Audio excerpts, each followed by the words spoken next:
जय हिंद फ्रेंड्स। तो आज हम पढ़ने वाले हैं सामाजिक अध्ययन की शिक्षण विधियों के बारे में। इससे पहले अपन विज्ञान की शिक्षण विधियां पढ़ चुके हैं और गणित की शिक्षण विधियां भी अपन कवर कर चुके हैं। तो आज अपन सामाजिक अध्ययन की शिक्षण विधियों को कवर करने वाले हैं। तो आज अपन लगभग 5-6 टॉपिक को कवर करने वाले हैं। कुछ 6 टॉपिक्स को अपन कवर करेंगे। तो कौन कौन से टॉपिक अपन कवर करेंगे सामाजिक अध्ययन की शिक्षण विधियों के बारे में, तो फटाफट से अपन शुरू करते हैं बिना देरी किए। तो आज के हमारे कुछ टॉपिक रहेंगे। सबसे पहले अपन ओवरव्यू ले लेते हैं कि आज टॉपिक कौन कौन से रहने वाले। तो सबसे पहले अपन सामाजिक अध्ययन की कुछ परिभाषाओं के बारे में, कुछ विशेषताओं के बारे में कवर करेंगे। देन इसकी प्रकृति के बारे में, इसके नेचर के बारे में कवर करेंगे। देन इससे जुड़े कुछ तथ्यों के बारे में कवर कर लेंगे। लास्ट में इससे जुड़े कुछ उद्देश्यों के बारे में, कुछ उपागमों के बारे में कवर कर लेंगे। और सबसे लास्ट में हम देखेंगे इसके कुछ शिक्षण विधियों के बारे में, जैसे समाजीकृत विधि के बारे में, मस्तिष्क उद्वेलन के बारे में, लास्ट में अपन प्रदर्शन विधि के बारे में। इस तरीके से कुछ 5 टॉपिक आज कवर करने वाले। तो बिना देरी के शुरू करते हैं वन बाय वन। कौन कौन से टॉपिक देखने वाले आज अपन, तो कुछ 5 टॉपिक को अपन कवर करने वाले। कौन कौन से टॉपिक देखने वाले अपन, देखो सबसे पहले देखने वाले अपन परिभाषाएं, परिभाषाएं व विशेषताएं। देन इसकी प्रकृति के बारे में। देन इससे जुड़े कुछ तथ्यों के बारे में, तथ्यों के बारे में। नेक्स्ट इसके उद्देश्यों के बारे में। उद्देश्यों के बाद, उद्देश्यों के साथ ही देखेंगे उद्देश्य व उपागम।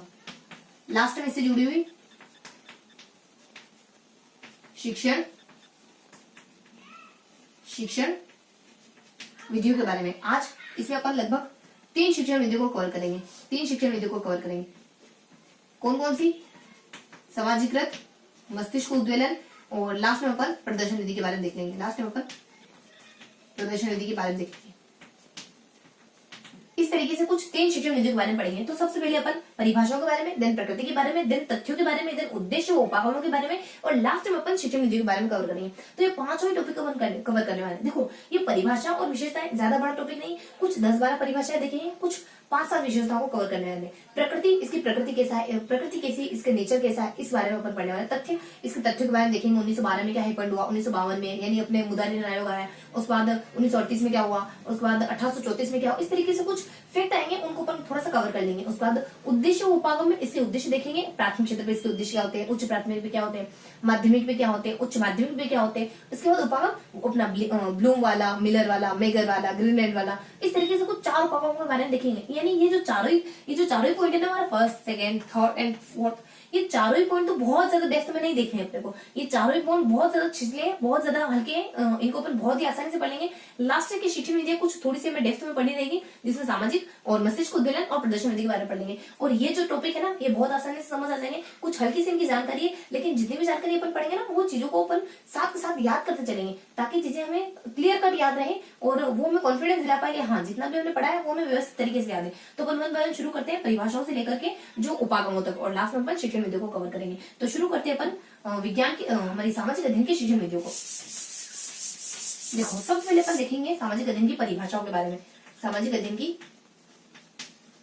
परिभाषाएं, परिभाषाएं कौन कौन सी परिभाषा आ जाती है, देखो ट्रिकी तरीके से देखेंगे। क्या ट्रिक आ जाती है कि मेरे बस में एक मस्त से जीएफ है, मेरे बस में एक मस्त से जीएफ है, और मैं चाहता हूँ, अगर मतलब इतनी मस्त से जीएफ है, तो मैं चाहता हूँ कि मैं उसको जाने ना दूं, और फटाफट से हम चाहते हैं, मतलब हम कह रहे हैं, देखो अपने आपको कोई ये शख्स XYZ वो कह रहा है कि हम उसको बीवी बनाना चाहते हैं। तो तुम्हारी क्या है, 2 दोस्त आपस में बातें कर रहे हो, कह रहे हैं कि मेरे बस में, देखो उसको बोलना तक नहीं आ रहा, क्या कह रहे हैं बस में। देखो बस में होने का मतलब क्या होता है कि वो कंट्रोल्ड तरीके से थोड़ी ना है। देखो आपस में दोनों की समझौता थोड़ी ना है। जो कह रहा है कि मेरे बस में है, दोनों की सहमति होगी तभी तो आपस में रिलेशन में है। तो कह रहा है कि मेरे बस में एक मस्त से जीएफ है, तो हम चाह रहे हैं उसे बीवी बना ले। तो तुम्हारी क्या राय है, तो कह रहा है पहले तुम अपनी शब्दावली सुधारो और फिर आगे बात करो। तो देखो अपने को ट्रिकी तरीके से चीजों को याद करना है, ताकि चीजें व्यवस्थित तरीके से याद हो जाए। तो परिभाषा क्या जाती है, देखो व, स, में और म, स, त, टी अपना साइड में रहेगा। और क्या है, जीएफ है, और उसके बाद हम चाहते हैं, देखो हम कह रहा है अपने आप को, कोई राजा है कहेगा, उसके बाद हम आ जाते हैं। हम क्या करेंगे, उसको फटाफट से बी बना लेंगे, यानी कि बी और वी। ये इस तरीके की कुछ ट्रिक आ जाती है। देखो चीजें ना जितनी ज्यादा थोड़ी सी यूनिक होगी ना, उतनी हमें ज्यादा समय तक याद रहेगी। जितनी ज्यादा औपचारिक चीजें होंगी ना, वो सिर्फ औपचारिकता के खाके में रह जाएगी, औपचारिकता के ढांचे को फॉलो करते रह जाएगी, वो चीजें हमें याद नहीं रहने वाली। अगर इतनी औपचारिक तरीके से हमें चीजें याद रहती, तो चीजें हमें ऐसे याद रह जाती, इसने क्या कहा, इसने क्या कहा, इसने क्या कहा, है ना। चीजों को थोड़ा सा अनफॉर्मल बनाएंगे, थोड़ा सा अनौपचारिक बनाएंगे। अगर वो अनौपचारिकता हमें चीजों को याद रखा पा रही है, तो हमें अनौपचारिक चीज को प्रॉब्लम होनी नहीं चाहिए, है ना। तो ये अपने बस में मस्त से जीएफ है, और हम चाहते हैं कि फटाफट से उसको बीवी बना ले। अब हम जाने नहीं देना चाहते, क्योंकि हम तो मतलब उसको डाउट रहे शायद कि हम इतनी अच्छी लड़की डिजर्व नहीं करते, तो हम उसको जाने नहीं देना चाह रहे हैं ना। और फटाफट से भी बनाना चाह रहे हैं उसको, तो यहाँ आ जाता है कि देखो व से अपने विश्व कोश आ जाता है, व से विश्व कोश। उसके बाद एस से आ जाता है अपने, एस से आ जाता है अपने राष्ट्रीय शैक्षिक समुदाय। उसके बाद एम से आ जाता है अपने मुफात। पहले एक बार नाम देख लो ना कि कौन कौन से नाम आते हैं, फिर फटाफट से अपन परिभाषा को देख लेते हैं। तो उसके बाद यहाँ जाता अपने मुफात आ जाता है। उसके बाद अपने यहाँ जाता है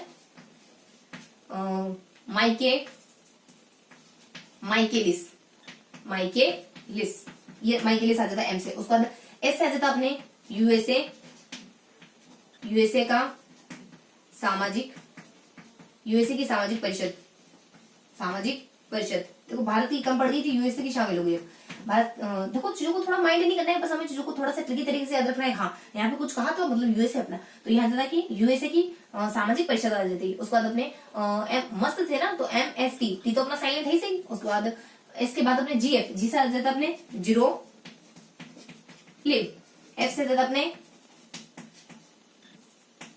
फॉरेस्टर। उसके बाद F के बाद अपने हम आ जाता, ह से आ जाता अपने हमिंग, ह से अपने हमिंग। उसके बाद म से आ जाता अपने मार्टिलेरा। उसके बाद एक और म से आ जाता है अपने मेकाइलिस आ जाता है। उसके बाद अपने बी से आ जाता है, देखो यहाँ थोड़ा सा अपन सेपरेट लिख देते हैं। बी से आ जाता है अपने बाइंग आ जाता है, बाइंग आ जाता है। उसके बाद नेक्स्ट वी से आ जाता है अपने वेस्ले। तो ये कुछ परिभाषाएं होती है और उसके बाद कुछ विशेषताओं को कवर करेंगे। देखो परिभाषा अब तो देखी कहा है अपने, अभी तो सिर्फ नाम देखे, तो फटाफट से देख लेते हैं कौन कौन सी परिभाषा थी। विश्व कोश द्वारा कहा जाता है रहन सहन, यानी उचित ढंग से रहन सहन के बारे में सामाजिक अध्ययन आपको सिखाता है। देखो अपन सारी परिभाषा कवर नहीं करेंगे, अपन ट्रिकी तरीके से देख रहे हैं, तो कुछ ऐसा कीवर्ड अपन कवर करेंगे कि जिससे अपनी परिभाषा रटने की जरूरत ही ना पड़ेगी, यानी वो शब्द देखें और तुरंत पता चल जाए कि ये इसने कही है, ये बात अपने विश्व कोश ने कही, ये बात अपने माइकेलिस ने कही। इस तरीके से अपन चीजों को देखेंगे। इनके द्वारा कहा जाता है आवश्यक रहन सहन, इनके द्वारा कहा जाता है आवश्यक रहन सहन का ढंग। ये अपने को आवश्यक रहन सहन का ढंग सिखाता है सामाजिक अध्ययन, रहन सहन का ढंग। देखो विश्व कोश द्वारा क्या करता है आवश्यक रहन सहन का ढंग। अरे यार पूरा विश्व जानता है कि हमें व्यवस्थित तरीके से रहना चाहिए, व्यवस्थित ढंग से रहना चाहिए, ढंग से कपड़े पहनने चाहिए, ढंग से बोलना चाहिए, ढंग से अपने बालों को टाइट करना चाहिए। तो इस तरीके से कुछ ट्रिकी तरीके से देख रहे थे। विश्व कोश द्वारा क्या करता है आवश्यक रहन सहन का ढंग आ जाता है, क्योंकि जब आप व्यवस्थित तरीके से रहते हो ना तो आपके विचार ही उतने शुद्ध होते हैं। क्योंकि देखो जब हम साफ सुथरे रहते हैं ना तो हमारे विचारों में भी शुद्धता आ जाती है। अगर आपका शरीर ही गंदा है तो आपके विचार कैसे पवित्र हो सकते हैं ना। तो ये बातें आपस में को रिलेट करती है। जब आपका तन शुद्ध होता है ना तब आपका मन भी शुद्ध हो जाता है, और जब मन शुद्ध होता है देखो उल्टा भी होता है, जब मन शुद्ध होता है ना तो तन शुद्ध होने की इतनी रिक्वायरमेंट नहीं होती अगर आवश्यकता पड़े तो यहाँ से देखो ये चीजें बहुत ज्यादा दार्शनिक हो जाती है। यानी चीजें ना कोई भी चीज दुनिया में सत्य नहीं और कोई भी चीज दुनिया में असत्य नहीं, ये अपने दर्शनवाद का कहना है। उस पर ध्यान देता है राष्ट्रीय शैक्षिक समुदाय देता है। हर बात अपने परिस्थिति में सही तरीके से लागू होती है। किसी परिस्थिति में कोई बात सही, किसी परिस्थिति में कोई बात सही है। कहीं एक ही चीज कहीं गलत हो जाती है, एक ही चीज कहीं सही हो जाती है। तो ये बातें ना बहुत ज्यादा दार्शनिक बातें होती है। इन चक्रों में अगर पढ़ने लग जाते हैं ना तो मतलब कि जीवन जीना मुश्किल हो जाता है कि कोई बात सत्य नहीं है, कोई बात गलत नहीं है। मतलब दर्शन शास्त्र विषय ही ऐसा है। तो बढ़िया जाता है विश्व कोश द्वारा क्या जाता है कि आवश्यक रहन सहन का ढंग बताया जाता है। उसका राष्ट्रीय शैक्षिक समुदाय इनके द्वारा कहा जाता है कि ये ना सामाजिक समूह, यानी इसके अंतर्गत सामाजिक समूह का अध्ययन करा जाता है। सामाजिक समूह का, यानी सामाजिक अध्ययन में सामाजिक समूह का अध्ययन करा जाता है। इनके द्वारा समुदाय, ये खुद ही समुदाय थे, इन्होंने भी खुद ही समूह के दिया, यानी अपने नाम के जैसा ही इन्होंने परिभाषा दे दी। उसके बाद मुफात के द्वारा, मुफ्त में देखो, मुफ्त में तुम पैसे देना है तो दे दो, लेकिन मुफ्त में तुम्हारा ज्ञान नहीं जानना, मतलब ज्ञान नहीं चाहिए मुझे, ज्ञान मेरे पास खूब है, मुझे ना कुछ पैसे चाहिए, फाइनेंशियल मदद करने आए तो कर दो। तो यहाँ जाता है अपने सूचना व अनुभव। उसके बाद माइकेलिस के द्वारा जाता है, अपने अतीत वर्तमान और भविष्य। इन तीन शब्दों का जिक्र होता है। देखो अगर मैं मायके चली गई ना तो तुम्हारा अतीत भविष्य वर्तमान तीनों बिगड़ जाने, यानी मेरे बिना तुम्हारा कुछ नहीं होना है, मेरे बिना तुम्हारे बुरे हाल हो जा रहे हैं। पत्नी कह रही अपने पति देव को। तो ये यूएसए की सामाजिक परिषद आ जाती है। इनके द्वारा कहा जाता है कि मानवीय समाज का संगठन। इनके द्वारा क्या कहा जाता है मानवीय समाज का संगठन। देखो यूएसए भी जानता है कि संगठन में शक्ति होती है, हमारे भारतीय समाज को जानता है, लेकिन यूएसए भी जानता है, अमेरिका भी जानता है। उसके बाद अपने आ जाता है यहाँ जाता है अपने जीरोलिंग के द्वारा क्या कहा जाता है कि इसमें मानव जीवन से जुड़ी हुई सारी चीजों का अध्ययन किया जाता है, यानी मानव जीवन से जुड़ी हुई मानव जीवन से संबंधित सभी चीजों का अध्ययन इसमें किया जाता है। किसमें? सामाजिक अध्ययन। मानव जीवन से जुड़ी सभी चीजों का अध्ययन इसमें किया जाता है। जीरो लिंग यानी अगर तो मार्केट की तरफ जा रहे हो ना, तो तड़का लगाने के लिए जीरा तो लेते हैं ना, राई है और उसके बाद धनिया वगैरह है और उसके बाद जो भी अपने मसाले ना वो सारे लेते हैं ना, जीरो लिंग की तरफ जीरे के द्वारा। यानी सब्जी में आपको है ना सब्जी में तड़का लगाना है, तो जीरा मार्केट की तरफ जा रहा है तो जीरे के साथ साथ और भी जो भी संबंधित चीजें ना जो हमें सब्जी में डालने की रिक्वायरमेंट है वो सारी तुम लेते आना। तो यहाँ जाता है कि जीवन से संबंधित यानी सारी संबंधित चीजें लेते आना तुम। तो संबंधित जीवन से संबंधित जो भी एस्पेक्ट है ना उनका अध्ययन किया जाता है सामाजिक अध्ययन में। उसके बाद फॉरेस्टर के द्वारा क्या कहा जाता है कि ये तो अपने बच्चे की मदद करता है कि सामाजिक वातावरण को कैसे समझना है। फॉरेस्टर जैसे आपको जो अपने अपने होते हैं ना, क्या कहते हैं उनको, फॉरेस्ट गार्ड वगैरह, ये अपने जैसे फॉरेस्ट गार्ड वगैरह आपको अगर वन वगैरह में घूमने जाओगे तो आपको गाइड करेंगे ना, जो आपके फॉरेस्ट गार्ड वगैरह होंगे तो ये आपको गाइड करेंगे ना, आपको सहायता प्रदान करेंगे जंगल में घूमने के लिए। और जंगल में मतलब कि आपको विजिट करना है, कुछ भी करना है तो आपको सहायता प्रदान करेंगे ना। उसी तरीके से एक बच्चे को सहायता प्रदान करी जाती है सामाजिक अध्ययन के द्वारा कि अपने आसपास के माहौल को समझ ले। तो यहाँ जैसे कि पर्यावरण को समझने में सहायता प्रदान करता है, पर्यावरण को समझने में सहायता किसको? बच्चे को, स्टूडेंट को पर्यावरण को समझने में सहायता प्रदान करता है, ये कहते हैं फॉरेस्टर। उसको हमिंग के द्वारा क्या कहा जाता है? हमिंग के द्वारा कहा जाता है संबंध। हमिंग के द्वारा कहा जाता है संबंध, यानी सामाजिक अध्ययन का संबंध इतिहास से है, भूगोल से, राजनीति विज्ञान से, तीनों विषयों से इसका संबंध है। ये बात कहते हैं हमिंग। देखो हमिंग यानी हामी, अगर आपके संबंधों में रजामंदी नहीं है, हामी नहीं है, यानी आप राजी नहीं हो संबंधों में, तो संबंध हमारे सिर्फ समझौता है, संबंध नहीं है। तो हामी के द्वारा यानी हमिंग के द्वारा क्या कहा जाता है? संबंध कहा जाता है। उसके बाद आपके मार्टिन लेयर द्वारा, मार्टिन लेयर क्या कहा जाता है? ये तो प्रायोगिक मनोविज्ञान है। इनके द्वारा क्या कहा जाता है? ये तो प्रायोगिक मनोविज्ञान है, प्रायोगिक मनोविज्ञान है। यानी माटी आपसे क्या मांगती है? एक बलिदान मांगती है, एक प्रैक्टिकल मांग रही है, एक प्रयोग मांग रही है। प्रयोग मतलब कि अपने प्रैक्टिकल परीक्षा, यानी ये माटी आपकी परीक्षा लेगी कि आप सही समय पर इसकी कर्ज यानी इसका फर्ज अदा कर पाते हो नहीं कर पाते हो। यानी बॉर्डर पे लड़ने वाला ही सिर्फ सिपाही नहीं कहलाता है, यानी अपने जो देश के अंदर रहकर भी अपने कुछ अच्छा काम कर दे, देश के लिए कुछ अच्छा नाम कर दे, अपना माता पिता का, अपने समाज का, अपने कस्बे का, अपने कुनबे का नाम कर दे, वही तो अपने एक सच्चा देशभक्त हो सकता है। वो भी तो अपना एक सच्चा देशभक्त हो सकता है। तो अपने मार्टिन लेयर के द्वारा कहा जाता है कि माटी आपसे एक प्रैक्टिकल यानी एक प्रयोग करवाएगी, यानी प्रयोग मतलब कि आपसे ऐसा कोई प्रयोग करवाएगी। प्रयोग मतलब कि इन द सेंस ऐसा समझ सकते हैं कि माटी यानी ये जो धरा है ना, ये जो माटी है ना, वो आपसे प्रैक्टिकल यानी एक परीक्षा मांगती है कि आप अपने जीवन को सुधार लो, यानी आप खुद सुधरोगे तो जग सुधर जाएगा। बस इतनी परीक्षा, यही आपकी परीक्षा है माटी के अनुसार। उसके बाद अपने यहाँ से अपने मिकाइलिस, देखो मिकाइलिस के द्वारा क्या कहा जाता है? मिकाइलिस के द्वारा कहा जाता है कि मेका है, देखो वो कह रही ना कि तो वो तुम्हारा जीवन तो बिगड़ जाएगा। उसने क्या कहा अभी जस्ट, किसने कहा ना? मेकाई, कि मैं तो मायके चली जाऊंगी तो तुम्हारा अतीत में वर्तमान सब बिगड़ जाएगा। तो यहाँ जाता है कि मेका है, तो मेकाई के द्वारा कहा जाता है नागरिक, यानी नागरिक यानी ये एक ऐसा विषय है जिससे ना बच्चों में नागरिकता का विकास होता है। तो ये अपने मेकानिक्स कहता है कि मैं काहे तुमको लेना होगा, मैं ऐसा वैसा नागरिक नहीं हूँ जो तुम मतलब मायके चली गई तुम्हारे पीछे दौड़ा दो। मैं ऐसा इंसान नहीं हूँ, सोचना भी मत कि मैं तुम्हें लेने आना हूँ, भले तुम 2 महीने 3 महीने 5 महीने 7 महीने कितने महीने रहो, मैं तुम्हें लेने आना हूँ। तुम खुद आ जाओगे तब तक ठीक है, तुम खुद वापस आओगी तो ठीक है, मैं तुम्हें लेने आने वाला नहीं होता है, चाहे तुम रूठी रानी बन के बैठ जाओ। तो इस तरीके की परिभाषा दी जाती है। तो कैसा परिभाषा दी जाती है अपने? उसको बाइनिंग के द्वारा क्या कहा जाता है? आदत, एक तो आधार कहा जाता है, उसके बाद अपने आदत कहा जाता है। 2 शब्दों का जिक्र होता है इसमें, यानी आधार और आदत। एक ऐसी आदत है सामाजिक अध्ययन जो हमें अपने आसपास के बारे में अवेयर बना देती है। उसके बाद इसमें ना इसकी आधार विषय वस्तु सामाजिक अध्ययन मानी जाती है। सामाजिक अध्ययन की आधार विषय वस्तु सामाजिक ज्ञान मानी जाती है। इसमें आधार से बताया जाता है कि जो सामाजिक अध्ययन अपन पढ़ते हैं ना, उसकी विषय वस्तु क्या है, उसकी विषय वस्तु अपने उसका आधार क्या है, उसका आधार सामाजिक ज्ञान है। उसके बाद आदत के द्वारा कहते हैं कि ये ना एक अच्छे नागरिकता के गुणों का विकास कर देती है, एक अच्छे नागरिक की आदतों का विकास कर देती है हमें। कौन? सामाजिक अध्ययन। उसके बाद विषय के द्वारा कहा जाता है कि विषय वस्तु, इसकी जो विषय वस्तु है वही सामाजिक अध्ययन की विषय वस्तु हमारा सामाजिक ज्ञान है, आसपास का माहौल है, पर्यावरण है, मानवीय संबंध है, ये सब। तो इनकी परिभाषा में विषय वस्तु शब्द का जिक्र होता है। विषय वस्तु शब्द का जिक्र होता है, इनकी परिभाषा में विषय वस्तु शब्द का जिक्र होता है। तो ये सारी परिभाषा थी, बहुत हल्की सी परिभाषा, आसानी से याद हो जाएगी। क्या परिभाषा है? अपने विश्व कोश को पूरा जग जानता है यार, कि व्यवस्थित तरीके से रहना चाहिए, रोज नहाना चाहिए और अपने ब्रश वगैरह करना चाहिए। इस तरीके से बस अपने को थोड़ा सा ट्रिकी तरीके से चीजों को अरेंज तो करना है। क्या है देखो, ये चीजें इतनी भारी पड़ जाती है कि हमारा इतना शार्प IQ जो अपने मतलब ये बोर्ड के द्वारा हमें अनलिमिटेड इफर्ट दिए गए, अनलिमिटेड एफिशिएंसी दी गई। तो ये क्या 2-5 शब्दों पर याद 4 शब्दों पर याद नहीं रख पाते और ये अपने को परेशान कर देते हैं। जाता है, मतलब कितना अजीब लगता है ना सोच के।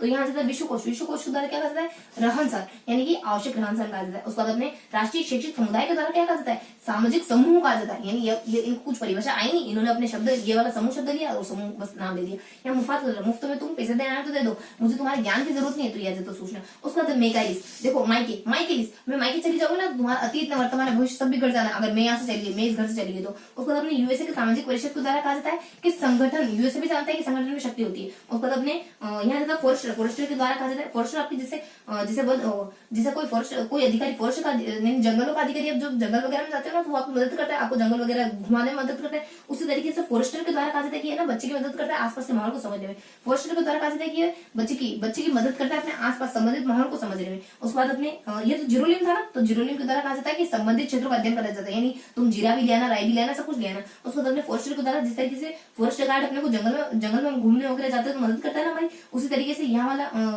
अपने बच्चे की मदद करी जाती है आसपास के माहौल को समझने में, यानी यहाँ को आसपास के माहौल को समझने में बच्चे की मदद करी जाती है। जिस तरीके से हमारा फॉरेस्ट गार्ड जंगल को घुमाने में हमारी मदद करता है, सहायता करता है, जंगल में दिखाने में मदद करता है। और हमिंग के द्वारा कहा जाता है अगर आपके संबंधों में आपकी रजामंदी नहीं, आपकी हामी नहीं है, तो आपके संबंध नहीं है, आपके संबंध समझौता है। तो यहाँ से जैसे अपने जोधा और अकबर में होता है इतिहास में, लेकिन फिर धीरे धीरे समय के साथ उनकी रिलेशन थोड़ी सी गड़बड़ आई और फिर उनका रिश्ता ठीक हो गया था। ठीक है, तो अपने हामी कहता है, हामी के द्वारा क्या कहा जाता है, हामी के द्वारा कहा जाता है संबंध, यानी कि इसमें ना सारे संबंधित विषयों को पढ़ा जाता है, जैसे इतिहास है, भूगोल है, राजनीति विज्ञान है, अर्थशास्त्र, सारे संबंधित क्षेत्र इसमें पढ़े जाते हैं। उसके बाद माटी लेने के द्वारा कहा जाता है प्रयोग, प्रायोगिक ज्ञान, प्रायोगिक यानी प्रैक्टिकल, यानी माटी तुमसे एक ही प्रैक्टिकल कराना चाह रही, एक ही परीक्षा करवाना चाह रही कि तुम अपने जीवन को सुधार लो, यही मेरे लिए तुम्हारा फर्ज अदा हो जाएगा। मतलब कि ये इस तरीके से काम करोगे ना तो समझना कि तुमने माटी के प्रति अपना फर्ज अदा कर दिया। तो यहाँ से माटी लेने के लिए कि एक परीक्षा, मैं तुम्हारी एक परीक्षा ले रही हूँ कि तुम अपने जीवन को सुधार लो, यही तुम्हारी परीक्षा है, तुम अपने जीवन को सुधारो, प्राइवेट परीक्षा है तुम्हारी, प्राइवेट अपनी प्रैक्टिकल। उसके बाद यहाँ से अपने माइकेलिस, देखो माइकेलिस अपने मेकाइलिस, देखो तो ये मेकाई, तो मैं काहे लिए तुमको लेने आऊंगा, तुम अगर मायके चली गई तो मैं काहे लिए तुमको लेने आऊंगा, मैं ऐसा नागरिक नहीं जो तुम्हारे पीछे तुमको लेने आ जाओ, आना तो आता रहा ना, ठीक है कोई बात नहीं। उसके बाद अपने मायके बाई के द्वारा कहा सकते, देखो बाई दादी को कहते हैं जनरली, तो बाई के द्वारा क्या कर सकते, आधार और आधार। देखो भाई मैं तुम्हें पहले से बताते जा रहा हूँ, आधार कार्ड किसको नहीं देना, आधार कार्ड से अपना बैंक खाता लिंक होता है, तो आधार कार्ड किसको नहीं देना। कुछ लोगों की आदत होती है फ्रॉड करने की, लेकिन कोई आधार कार्ड लेना है तुम किसको नहीं देना, तो बाई के द्वारा क्या कहा जाता है, आधार कार्ड कहा जाता है। उसके बाद वेस्ले के द्वारा क्या कहा जाता है, वेस्ले के द्वारा क्या कहा जाता है, वेस्ले मतलब बेच दे। अगर तेरी पढ़ाई मेरे गहने बेचने से पूरी हो रही है या फिर थोड़ी भी मदद मिल पा रही है तो कोई बात नहीं, बेच दे तू मेरे गहने। तो वेस्ले के द्वारा जाता है अपने विषय वस्तु, यानी जो भी सामान है, विषय वस्तु जो भी कंटेंट है वो सब तुम बेच दो, गहने वगैरह बेच दो। तो वेस्ले के द्वारा क्या करता है, विषय वस्तु। तो इस तरीके से अपने सारी परिभाषा, देखो सिंपल सी परिभाषा थी, एक शब्द जोड़ा, सारी परिभाषा याद होगी। उसके बाद परिभाषा पर कुछ विशेषता देखेंगे। अब अपन देखेंगे सामाजिक अध्ययन की कुछ विशेषताओं के बारे में। तो देखो सामाजिक अध्ययन की कौन कौन सी विशेषता अपन देखने वाले, तो इस तरीके से अपना सारी परिभाषा कवर कर ली। अब अपन देखने वाले सामाजिक अध्ययन की कुछ विशेषताओं के बारे में। ये परिभाषा देखी, अब देखेंगे विशेषताएं। विशेषताएं क्या, देखो विशेषता में अपने 3 ट्रिक आ जाती है। सबसे पहली ट्रिक आ जाती है कि एक समाज अपने ज्ञान को स्पष्ट करने के लिए जो खुद सिद्धांत बनाता है ना, तो बहुत है ना कॉन्फिडेंस फील करता है। देखो जब हम भी अपने जीवन में कुछ सुधार करने के लिए, अपने जीवन को बदलने के लिए खुद ब खुद कुछ करते हैं ना, अपने से कुछ करते हैं ना, तो हमें बहुत ज्यादा कॉन्फिडेंस फील होता है। जब आप अपनी जिंदगी को बदलने के लिए खुद कुछ करते हो ना, दूसरों के बलबूते नहीं, खुद कुछ करते हो ना, खुद बिल्कुल पर्सनली कुछ करते हो ना, तब आपको बहुत ज्यादा कॉन्फिडेंस फील होता है अपने आप पर। देखो हमें अपने आप पर कॉन्फिडेंस फील होना भी बहुत ज्यादा जरूरी है। दूसरे हम पे विश्वास करते हैं ये तो जरूरी है ही, लेकिन आप अपने आप पर कितना विश्वास करते हो। देखो ये अपने आप पर विश्वास ऐसे ही बिल्कुल नहीं होता है, अपने आप पर विश्वास करने के लिए अपने आप को सबूत देना पड़ता है। आपने कहा कि आज मैं चैप्टर पढ़ लूंगा, आपने पढ़ा नहीं, अगले दिन कहा कि पढ़ लूंगा, अगले दिन नहीं पढ़ा, तीसरे दिन कहा, तीसरे दिन नहीं पढ़ा, तो आप अपनी नजर में गिर जाते हो, आपको पता नहीं चलता है, लेकिन आप अपनी नजर में गिरते जाते हो, क्योंकि अपने आप को अपनी नजर में अच्छा बनाना भी बहुत जरूरी होता है। तभी आपके माइंड को आप पर विश्वास होता है नहीं यार, आज इसने कहा है ना, इससे मतलब कि आपका माइंड और आपका विवेक दोनों अलग तरीके से काम करते हैं। देखो माइंड तो हमारा सबका ही कहता है कि मतलब पढ़ने का मन नहीं हो रहा, लेकिन विवेक सबका ही कहता है कि हमें पढ़ना चाहिए, है ना। लेकिन माइंड और विवेक इन दोनों की गुत्थम में कौन जीत पाता है, यही तो मायने रखता है, यानी कौन इंसान अपने विवेक को ज्यादा महत्व दे रहा है और कौन इंसान अपने माइंड को ज्यादा महत्व दे रहा है। देखो माइंड क्या है कि ईश्वर का दिया हुआ एक ऐसा, मतलब कि एक कहे ना, एक थोड़ा सा एक अलग सा एग्जांपल देना, तो माइंड ईश्वर का दिया हुआ एक ऐसा पागल जानवर है, एक ऐसा पागल जानवर जो अनलिमिटेड क्षमता के साथ दिया हुआ है। यानी अगर इसको अपन सही ट्रैक पे ले जाए ना, तो हमें कुछ भी करवा सकता है, हमें कुछ भी हासिल करवा सकता है। लेकिन अगर इसको अगर थोड़ा सा अपन छूट दे देना, तो हमें मतलब गड्ढे में गिरा सकता है, गर्त में गिरा सकता है। तो आपके पास एक अनलिमिटेड पावर का एक व्यक्ति है, बस आपको उसको गाइड करना आना चाहिए। आपको क्या करना है उससे, अगर आपको पता है कि आपको इस तरीके से चीजें याद होती है, आप इस तरीके से मोटिवेट होते हो, तो आपकी कमियों को पहचानो। एक अच्छा व्यक्ति कौन होता है, जो आपकी अपनी खुद की कमियों को भी पहचान लेता है है और अपनी खुद की अच्छाई को पहचानता है। उसको पता है कि मैं इस समय अच्छा पढ़ पाता हूँ, मुझे ना अगर कोई तारीफ करता है तो मुझे पढ़ने में ज्यादा मन होता है, और अगर ये टीचर मेरे को गुड दे देना तो मेरे को पढ़ने का ज्यादा मन होता है। तो अपने आप को पहचानो, अपने आप से झूठ मत बोलो। देखो अपने आप से झूठ बोलना भी, अपने आप से सच बोलना भी बहुत बड़ी कला होती है। अगर आपने 2 घंटे टाइम वेस्ट करा तो अपने आप से कहो कि मैंने 2 घंटे टाइम वेस्ट करा, पूरी ईमानदारी से कहो। देखो जब भी, देखो मैं भी कभी डिप्रेस होती हूँ या फिर जब भी मुझे ऐसा लगता है, जब भी मेरे माइंड में भी कभी बेईमानी आती है ना, तो मैं मतलब कि उस बारे में सोचती हूँ जो मुझे सबसे ज्यादा पॉजिटिव फील करा देता है। यानी कि जो भी आपकी आपकी आपकी जिंदगी में भी जो भी XYZ कोई शख्स हो सकता है या फिर कोई आपका पर्पस हो सकता है, कोई एम हो सकता है, जब आपको सोते सोते नींद आए ना तो सिर्फ एक बार सोच लेना उसके बारे में, एक थोड़ा सा हल्का सा जिक्र कर लेना जहन में, तो वो चीज आपको याद आ जाएगी। देखो शब्दों में बहुत पावर होती है। आप देखो बहुत ज्यादा नहीं भटकते अपन, फिर ऐसे तो बहुत ज्यादा अपन भटकते जाएंगे, अपन मुद्दे पे आ जाते हैं। यहाँ से तो अपनी विशेषताएं, यहाँ से तो अपनी विशेषता में कौन कौन सी बातें ऐसी सीखनी, तो विशेषता में अपन कुछ विशेषताएं पढ़ेंगे, ट्रिकी तरीके से अपन विशेषता देखेंगे। देखो यहाँ जाता है कि एक व्यक्ति जब अपने ज्ञान को स्पष्ट करने के लिए, यहाँ जाता है कि एक व्यक्ति अपने ज्ञान को स्पष्ट करने के लिए जब खुद प्रयोग करने लग जाता है तो उसके आत्मविश्वास में बहुत ज्यादा बढ़ोतरी होती है। तो लिख लेते हैं अपन, यानी एक समाज, यहाँ जाता अपने एक समाज जब अपने ज्ञान को स्पष्ट करने हेतु खुद सिद्धांत निर्माण करता है ना, निर्माण करता है, तो आत्मविश्वास में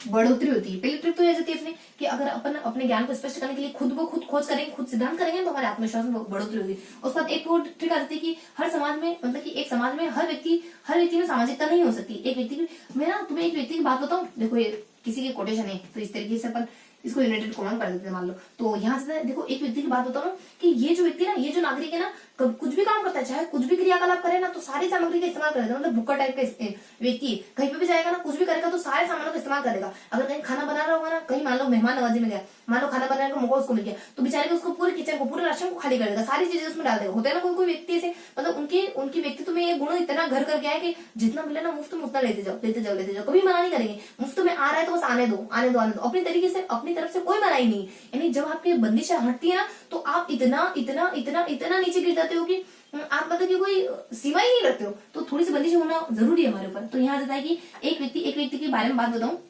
यानी एक नागरिक,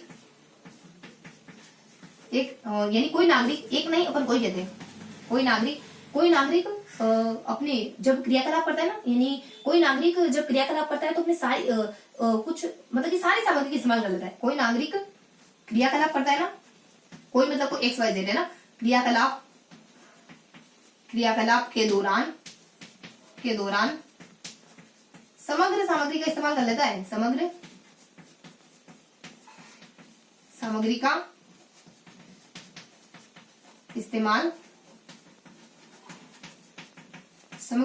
इस्तेमाल कर लेता है। उसके बाद इसी के बारे में कह रहे हैं कि जरूर तो नहीं, तो एक व्यापक समाज में सभी में सामाजिकता का गुण हो, सभी व्यक्ति समझदार हो, ऐसा तो जरूरी नहीं। तो एक व्यापक समाज में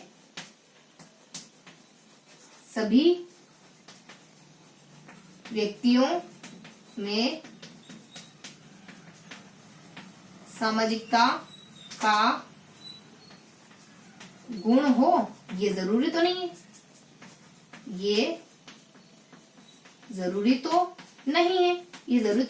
तो देखो ट्रिक क्या आती है। एक समाज जब अपने ज्ञान करना, यानी इसमें समाज मतलब कि इसमें समाज की, यानी लोगों का, समाज का इसका अध्ययन कराया जाता है। सामाजिक विज्ञान में लोगों का, समाज का इसका अध्ययन कराया जाता है। एक सामाजिक, ये एकीकृत विषय, ये क्या है, एक एकीकृत विषय, जोड़ नहीं है, जोड़ कुछ अलग होता है। एकीकृत यानी कि मिला जुला रूप है, यानी जोड़ से ज्यादा होता है एकीकृत रूप। उसके बाद एक समाज में, और जब अपने ज्ञान को स्पष्ट करने के लिए, इसमें ज्ञान को, अपने आसपास के ज्ञान को बहुत स्पष्ट कर दिया जाता है।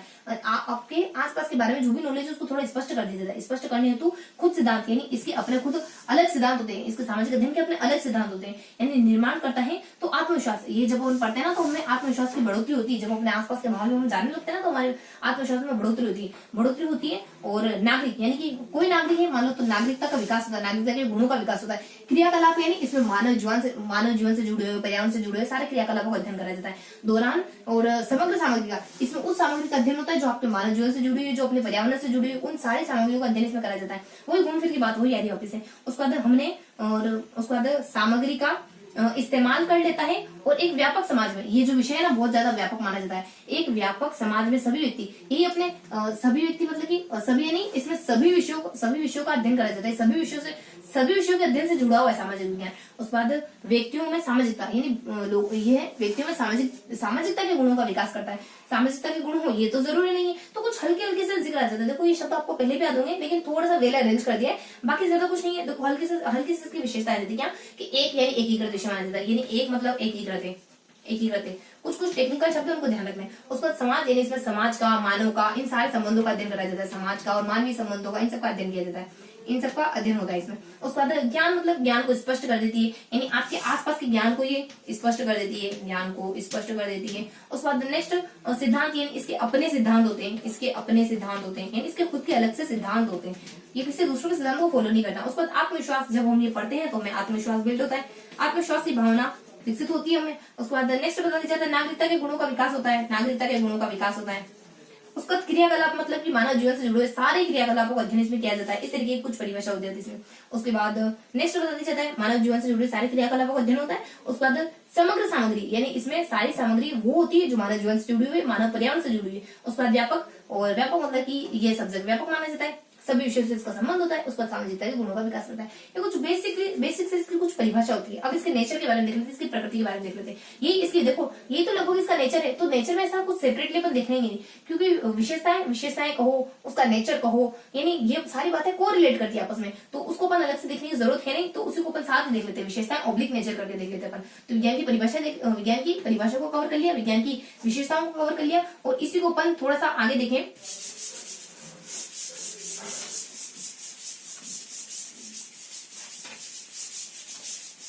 तो ये अपनों ने विज्ञान की परिभाषा के बारे में कवर करा, और ये अपनों ने फिर सबसे पहले अपने विज्ञान की परिभाषा के बारे में कवर करा, फिर अपनों ने विज्ञान की विशेषताओं के बारे में कवर करा, और देन अपन देखने वाले हैं विज्ञान की, देखो इसको थोड़ा सा अपन रफ कर लेते हैं, ये अपनी ट्रिक आ जाती है। अब अपन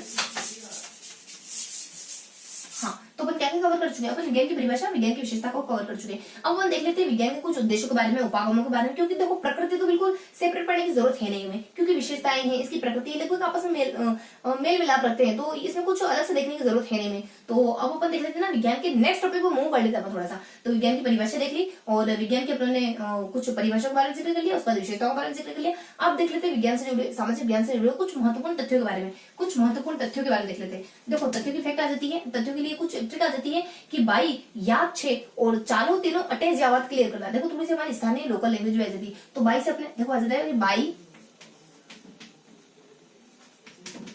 याद, छे, उसके बाद चालो तीनों, अटैच, देखो थोड़ा सा लोकल लैंग्वेज है, लिखने में थोड़ी दिक्कत हो रही है। अटैच क्लियर कर लेते हैं, आज ये बात यही क्लियर कर देते जो भी इनकी बात है उनको अटैच क्लियर कर देते हैं। तो 22 अपने 92 आ जाता है, उसके बाद अपने यही 6, 22 अपने 92, 6 से अपने 1916 आ जाता है। उसके बाद चालो तीनों, चालो से अपने 34 आ जाता है। उसको तीनों से अपने 53 और 52 और 53 आ जाता है।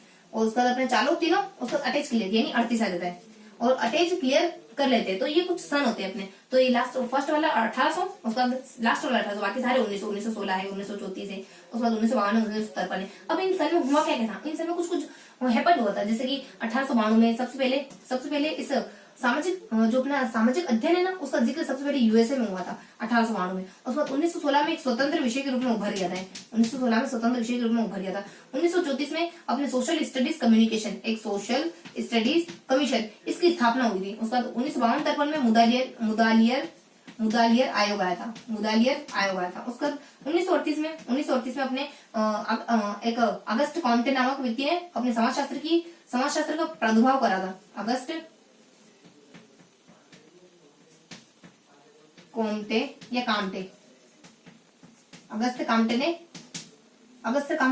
समाज को क्या देते हैं, समाज को क्या इंट्रोड्यूस करवाते हैं, समाजशास्त्र देते हैं। उसके बाद हल्की सी एक दो परिभाषा और हल्की सी कुछ एक दो जानकारी और आ जाती है। यही कि सामाजिक ज्ञान का सबसे पहले शब्द, इस शब्द का सबसे पहले प्रयोग कहाँ हुआ था? ब्रिटेन में हुआ था। और सामाजिक ज्ञान में तो समस्त सामाजिक ज्ञान के अंदर सामाजिक ज्ञान जो है ना वो थोड़ा व्यापक क्षेत्र है, जबकि सामाजिक अध्ययन में तो कुछ 5 सब्जेक्ट आते हैं, वो अपने इतिहास है, भूगोल, ज्योग्राफी, अर्थशास्त्र, इस तरीके के कुछ 5 सब्जेक्ट होते हैं जो अपने सामाजिक अध्ययन में आते हैं। लेकिन सामाजिक ज्ञान में तो बहुत सामाजिक ज्ञान एक बहुत वास्ट शब्द, बहुत ज्यादा वास्ट शब्द माना जाता है, जबकि सामाजिक अध्ययन थोड़ा सीमित अपना शब्द है। इस तरीके से इसको कुछ इससे जुड़े कुछ महत्वपूर्ण फैक्ट आ जाते हैं। तो ये तो कुछ हल्की सी जानकारी थी अपने इनके महत्वपूर्ण फैक्ट के बारे में। और अब अपन देख लेते हैं नेक्स्ट टॉपिक कौन सा देखने वाले अपन? विज्ञान के उद्देश्य के बारे में नेक्स्ट टॉपिक कवर करने वाले हैं, विज्ञान के उद्देश्य के बारे में। थर्ड टॉपिक है अपना विज्ञान के सामाजिक अध्ययन के। विज्ञान थोड़ी ना, विज्ञान तो अपने कल का सेशन दिया था। तो यहाँ से तो अपने उद्देश्य व उपागम। देखो उद्देश्य को अपन बेसिकली 4 तरीकों से पढ़ने वाले हैं। सबसे पहले अपन देखेंगे अलग अलग स्तरों पर इसके उद्देश्य, स्तरों पर। उसके बाद व्यक्ति विशेष के अनुसार, उसके बाद यहाँ देखेंगे अपन शिक्षण उद्देश्य, शैक्षिक उद्देश्य और शिक्षण उद्देश्य में अंतर। शैक्षिक उद्देश्य व शिक्षण उद्देश्य, इन दोनों थोड़ा सा अंतर देखेंगे अपन। शिक्षण उद्देश्य, उसके बाद नेक्स्ट अपन देखेंगे जो सामान्य उद्देश्य होता है ना, ओवरऑल अपन देखते हैं कि सामाजिक अध्ययन के क्या सामान्य से कुछ जनरल से उद्देश्य होते हैं जो जनरली हर स्तर पे होते हैं। उनका कोई स्तर नहीं देखना अपने को, और कोई व्यक्ति विशेष नहीं है, और ना ही वो इन दोनों कैटेगरी में, तो हम तो ना ही इन दोनों कैटेगरी से बिलोंग करते हैं, मतलब बिल्कुल जनरल से उद्देश्य देखेंगे अपन। तो यहाँ सामान्य से उद्देश्य की इससे क्या क्या अपने में डेवलप होता है, अगर अपन ये पढ़ लेते हैं तो सबसे पहले अपन कुछ इंपोर्टेंस के साथ देते हैं। ये थोड़ा ज्यादा इंपॉर्टेंट है, ये शुरुआत वाले ज्यादा इंपॉर्टेंट है, लास्ट में हल्के उद्देश्य आते हैं जो अपन नहीं भी देखते ना तो भी हमें पता होता है हल्के। तो हमारे अलग अलग स्तर पे क्या होता है? सबसे पहले अपने प्राथमिक स्तर पर आ जाता है, उसके बाद अपने प्राथमिक स्तर के बाद अपने उच्च प्राथमिक है, उसके बाद माध्यमिक है, उच्च प्राथमिक है, उसके बाद अपने माध्यमिक है, उसके बाद अपने उच्च माध्यमिक है। तो इन सभी स्तरों पर अपन सारे उद्देश्य क्लियर करेंगे। तो इन उद्देश्यों को अपन थोड़ा सा ट्रिकी तरीके से देखेंगे ताकि चीजें हमें होल्ड रहे। देखो प्राथमिक उद्देश्य बताने के लिए अपने 3 ट्रिक्स आ जाती हैं, तो अपन वन बाय चीजों को देखते हैं। तो सबसे पहले अपने प्राथमिक क्षेत्र के उद्देश्य देख लेते हैं। इसमें 3 ट्रिक्स आती है। सबसे पहले इसकी ट्रिक हो जाती है, और सबसे पहले अपन कहते हैं प्रसव। उसके बाद सेकेंड अपन इसमें कह देते हैं एक तो अपने प्रसव आ जाती है, और एक अपने कहते हैं एक दादाजी आ जाते हैं। वो कहते हैं कि देखो हमारे समाज में एक ऐसा उदाहरण बता दो जो जेंडर है साथ मिलकर नाच गाना कर रहे हो। आज के लोग ऐसे बेशर्म है, शादियों में पति पत्नी दोनों साथ में नाचते हैं, हाथ पकड़ के नाचते हैं। देखो ये हमें नहीं, दादाजी को बुरा लग रहा है। तो प्रसव आ जाता है प्लस, और हमारे समाज में एक ऐसा उदाहरण बता दो। हमारे देखो क्या कहते हो, हमारे समाज में एक ऐसा उदाहरण बता दो, मतलब है ही नहीं ऐसा उदाहरण, मतलब हमारे जमाने में एक ऐसा उदाहरण बता दो जिसमें जेंडर साथ देखो साथ से अपन मीन्स क्या लेंगे, चलो मीन्स तो अपन साथ के साथ कवर कर लेंगे नेक्स्ट जब अपन इससे क्या क्या चीजें होती है उसको देखेंगे तब। तो जेंडर एक ऐसा उदाहरण बता दो जिसमें जेंडर साथ में नाच गाना कर रहे हो,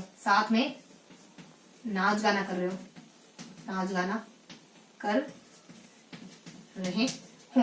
देखो हमारे समाज में एक ऐसा उदाहरण बता दो जिसमें जेंडर साथ में नाच गाना कर रहे हो। उसके बाद नेक्स्ट बता दी जाता है, एक और ट्रिक आ जाती है इसमें हल्की सी कि प्लस यहाँ एक और ट्रिक आ जाती है कि देखो मेरे अनुमान में आजकल ना सामाजिक, देखो यहाँ जाते ट्रिक मेरे अनुमान से सामाजिक अध्ययन में, आजकल सामाजिक अध्ययन में सामाजिक मुद्दों व पर्यावरणीय समस्याओं को ईवीएस की बुक में नहीं, ईवीएस की बुक में सामाजिक समस्याओं और पर्यावरण समस्याओं को ईवीएस की बुक में नहीं दर्शाते, बल्कि नहीं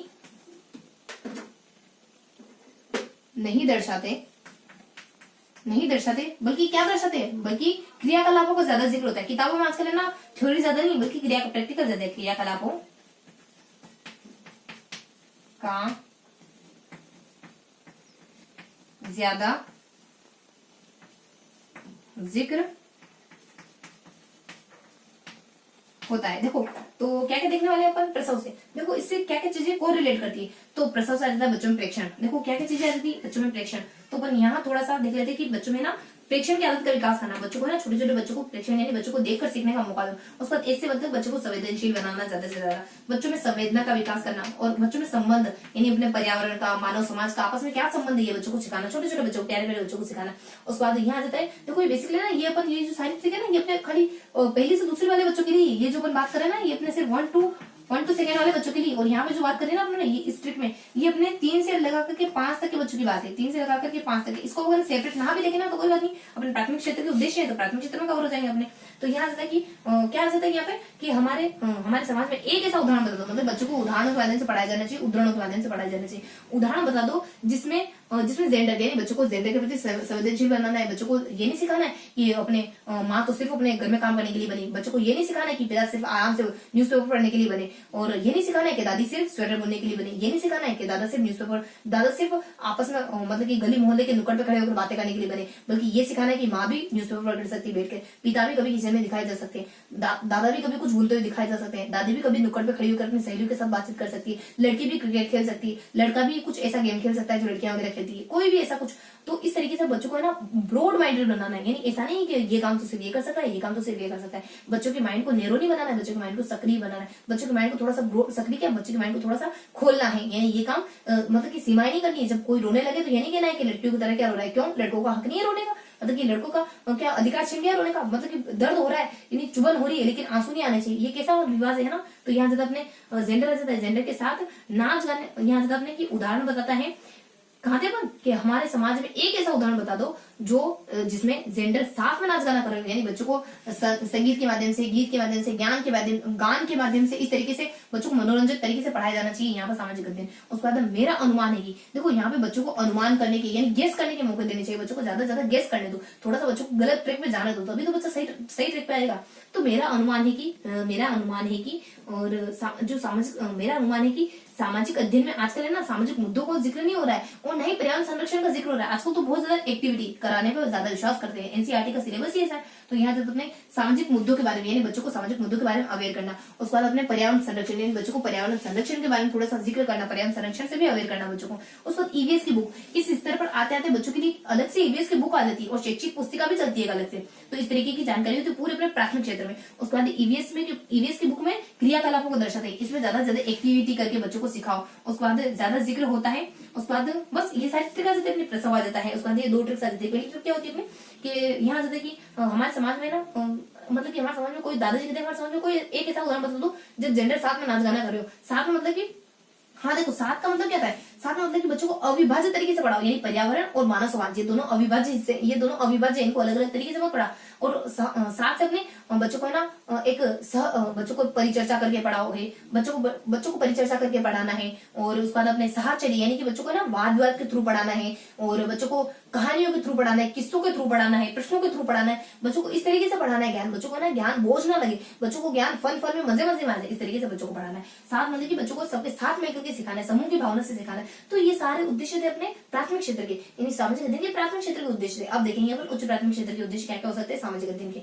तो अब देखना है अपने को उच्च प्राथमिक क्षेत्र के उद्देश्य के बारे में। देखो उच्च प्राथमिक क्षेत्र के उद्देश्य क्या होते हैं। उच्च प्राथमिक क्षेत्र के उद्देश्य क्या होता है। उच्च प्राथमिक क्षेत्र के उद्देश्य होती है कि एक स्टूडेंट ही है, एक विद्यार्थी ही है जो न सिर्फ सरकार के कार्य व प्रक्रिया के बारे में, बल्कि उसके पूरे इतिहास के बारे में, पूरे अतीत के बारे में बता सकता है, बल्कि उसके पूरे अतीत के बारे में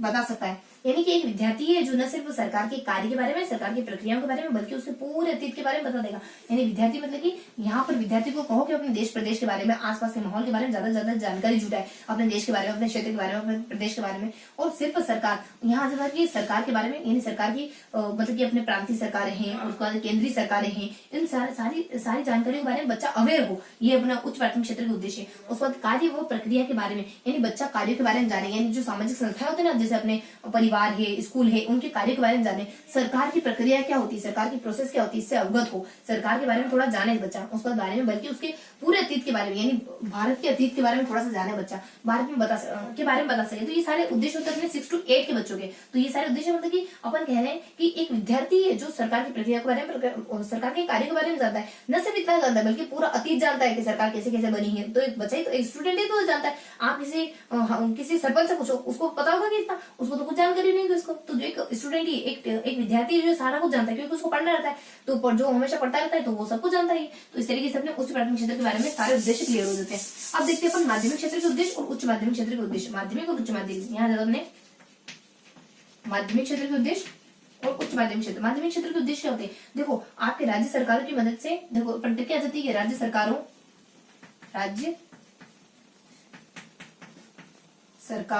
की मदद से भारत का विकास हुआ है। भारत के विकास में परिवर्तन हुआ, विकास में परिवर्तन हुआ है। और अब उनको उनके अधिकार नहीं दिए ना, और अब उनको अपने अधिकार नहीं दिए गए, तो वो विषयों में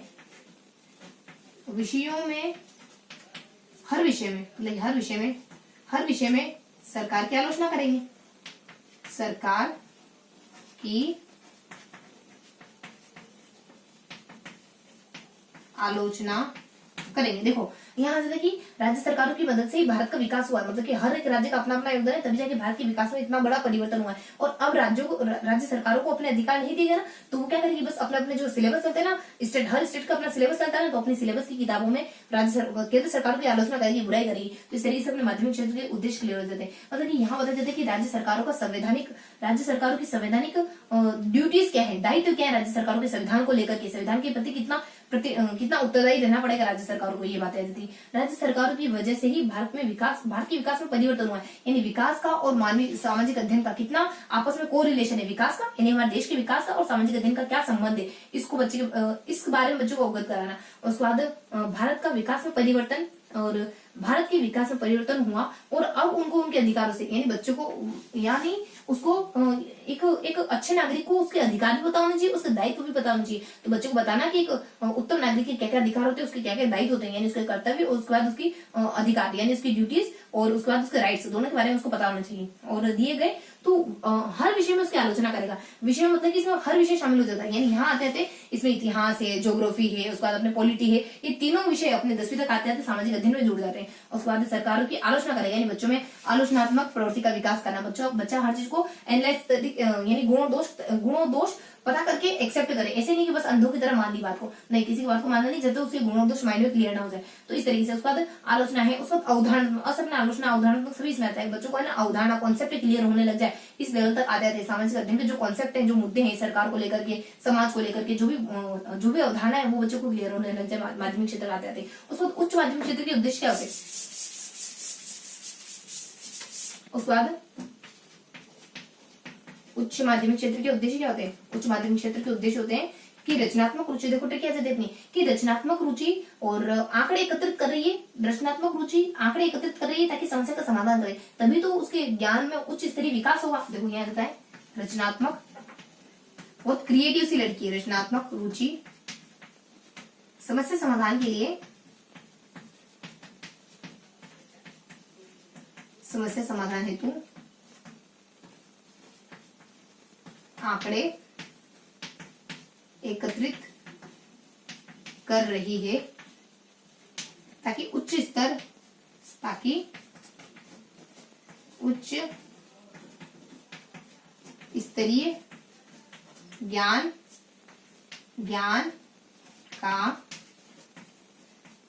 विकास हो सके। देखो रचनात्मक यानी बच्चों में इस समय रचनात्मकता को बढ़ावा देना और बच्चों को उसकी रुचियों से अवगत कराना, ताकि भविष्य में उसको कौन सा बच्चों को अपनी रुचियों के बारे में अवगत कराना, यानी उसको पता रहे कि मैं भविष्य में किस दिशा में जाऊंगा, तो उसको अपनी रुचि पता होनी चाहिए। उसको समस्या समाधान यानी इस स्तर पर आते आते बच्चा अपनी समस्या को समाधान खुद करने लगे, यानी उच्च स्तरीय अपने उच्च माध्यमिक स्तर का उद्देश्य है वो भी सामाजिक अध्ययन का। सामाजिक अध्ययन बच्चों को अपनी समस्या को समाधान करना सिखा सके। उस पर आंकड़े मतलब कि यहाँ अपने आंकड़ों का सही से इस्तेमाल कर पाए, यानी आंकड़े उसके सामने है लेकिन उसका ज्ञान के रूप में इस्तेमाल कर पाए। आंकड़ों को एकत्रित करना ये भी इसका उद्देश्य होता है, यानी अपने ज्ञान को क्लियर करने के लिए बच्चा आंकड़े एकत्रित करने लगे। उसके बाद उच्च स्तरीय ज्ञान का विकास, यानी बच्चा उच्च स्तरीय ज्ञान का विकास, यहाँ बच्चा ज्ञान के उच्च स्तर से जुड़े, ज्ञान के छिछले स्तर से नहीं बल्कि ज्ञान के एक अच्छे पायदान वाले स्तर से जुड़ जाएगी। सामाजिक अध्ययन का उद्देश्य है कौन से स्तर पर? अपने उच्च प्राथमिक स्तर पर, यानी लगभग 10 अपने 11वीं के लेवल पर। तो ये अपने सामान्य से उद्देश्य देखे। देखो ज्यादा कठिन चीजें है नहीं, लेकिन देखो क्या होता है कि देखो जब भी मैं बहुत ज्यादा छिछली चीजें पढ़ाती हूँ ना तो मुझे अपने आप में कॉन्फिडेंस नहीं आता है। तो इस तरीके से मैंने ना बोलने के टोन में थोड़ा अंतर है। जो कल का सेशन था ना बहुत ज्यादा एनर्जेटिक था, लेकिन उस दिक्कत ये थी मतलब कि उसमें ये बात अलग थी कि उसमें ना बहुत सारी चीजें पढ़ने लायक थी, बहुत सारी चीजें याद करने लायक थी। आज का जो सेशन है कुछ इसी तरीके का है कि मैं चाह कर भी बहुत ज्यादा एनर्जी फील नहीं कर पा रही हूँ अपने आप। और देखो मैं क्या करती हूँ कि अपने आप के नेचर को समझने की कोशिश करती हूँ, मुझे किस वक्त कैसा फील हो रहा है। तो पता नहीं कितना सही है, लेकिन हाँ मैं कोशिश करती रहती हूँ कि मुझे अच्छा क्यों नहीं फील हो रहा है, कोशिश करती हूँ मैं जानने की, ताकि मैं ना अगली बार जब भी कोई अगला सेशन हो ना तो उसमें ये बात ध्यान रखूं। तो यहाँ जब अपने इसके उद्देश्य को हल्के से कुछ उद्देश्य आ जाते हैं उनको अपने कवर कर लिया। ये कुछ सेशन ही ऐसा है, इसमें ना तो इसमें अपने परिभाषाओं के बारे में कुछ सामान्य सी परिभाषाएं आ गई बस। और देखो फिर भी अपने को सामाजिक अध्ययन पढ़ना तो होगा ना। शिक्षण विद्या कुछ इस तरीके का पोर्शन है, हमें सब ऐसा लगता है कि हमें आता है, इसमें तो ये भी आता है, हमें ये भी आता है, ये भी आता है, बस थोड़ा सा स्पेसिफिक तरीके से नहीं आता है, हमें व्यवस्थित तरीके से नहीं आता है। बाकी तो हमें सारे कुछ ये जो पॉइंट होता है ना, ये सारे कुछ पॉइंट हमें देखे से लगते हैं, ऐसा लगता है कि यार ये तो बहुत बार पढ़ा हुआ है हमने। तो यहाँ से तो अपन इस तरह जाता है। उसके बाद अपने क्या देख रहे थे अपन, तो अपन शैक्षिक उद्देश्य देख रहे हैं। उसके बाद अपने शिक्षण उद्देश्य, उसका उद्देश्य 5 अपन कुछ इसके कुछ देखेंगे अपन व्यक्ति विशेष के अनुसार उद्देश्य है ना। देखो थोड़ा सा क्लियर नहीं दिख पा रहा था, तो व्यक्ति विशेष के अनुसार इसके सिम्पसन महोदय के अनुसार इसके उद्देश्य देखेंगे। सिम्पसन महोदय के अनुसार क्या उद्देश्य आ जाता है, यहाँ जाता अपने A3 आ जाता है, उसका प्र व च। देखो क्या आ जाता है इससे, यहाँ जाता अपने सबसे पहले आ जाता है अपने आग्रहण है, उसके बाद अपने आग्रहण है, उसके बाद अनुक्रिया आ जाता है, उसके बाद अनुमूल्यन आ जाता है, मूल्यन आ जाता है, उसके बाद अपने प्रवच प्रस आ जाता है अपने प्रस आ जाता है प्रत्ययीकरण, उसके बाद वी से आ जाता है अपने व्यवस्था, वी से आ जाता है अपने एक व्यवसाय अपने व्यवस्था तो नहीं आता है। वी से देखो अपने देखो वी से अपने देखो कुछ होता है अपने प्रत्ययीकरण है, जिससे शब्द थोड़ा सा मिस हो रहा है मेरे से, थोड़ा सा अटक रहा है कि व्यवस्थापना, तो थोड़ा सा इसको मिस रखते हैं ना, अभी डेश कर लेते हैं इसको। और उसके बाद अपने सी से आ जाता है लास्ट में चरित्र निर्माण।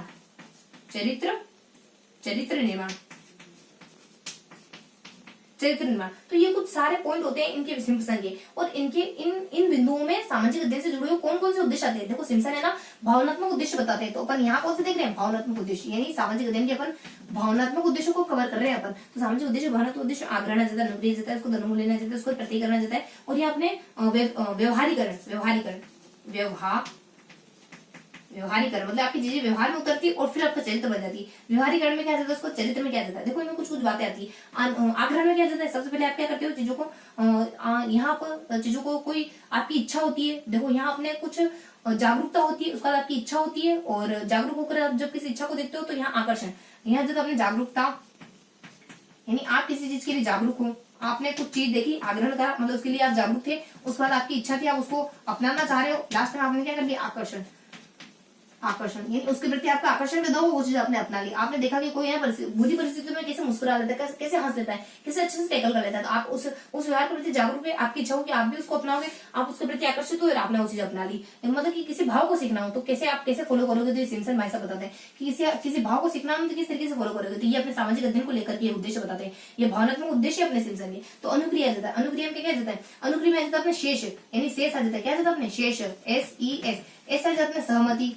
आप उससे पहले सहमत होगे, उसके बाद ई से आपकी वापस इच्छा होगी, उसके बाद यहाँ जाता है एस से लास्ट में जाता आप सहमत होगे, उसके बाद आपकी इच्छा आएगी, उसका संतुष्ट, आप उससे जो भी आपने अपनाया ना उससे संतुष्ट हो जाओगे। तो इस तरीके की कुछ परिभाषा देती है। उसके बाद इस तरीके के कुछ पद आते हैं इसमें। उसके बाद अनुमूल्यन में क्या जाता है, अनुमूल्यन में आ जाता है आपने स्वीकार करा है, उस चीज को आपने स्वीकार करा है तो उसका आदर करो। आपने कोई भी आदत अपनाई तो उसको थोड़ा आदर करो, उसके बाद उसके प्रति प्रतिबद्ध हो जाओ, उसके प्रति प्रतिबद्ध हो जाओ, यानी इतने प्रतिबद्ध हो जाओ कि चाहे कुछ हो जाए आप टाइम को नहीं तोड़ोगे, टाइम की पंक्चुअलिटी को नहीं तोड़ोगे, चाहे आपको दूसरे की इतने ताने सुनने पड़ जाए, सुनना पड़ जाए कितनी पागल है, 1 मिनट के लिए इतना बौखला जाती है, एक मिनट के लिए 1 मिनट कभी लेट हो जाए तो रोने लग जाती है। इस तरीके से अपन स्वीकार आ जाता है, उसको आदत आ जाता है, उसको प्रतिबद्धता आ जाता है। उसको यहाँ पे अपने प्रतिकरण जाता है। देखो प्रतिकरण के अंतर्गत क्या क्या आता है, प्रतिकरण के अंतर्गत आ जाता है प्रतिपादन करना, प्रत्ययों का प्रतिपादन करना, प्रतिपादन और प्रत्ययों का प्रतिपादन करना और प्रत्ययों का निर्माण वगैरह करना, प्रत्ययों का प्रतिपादन करना और प्रत्ययों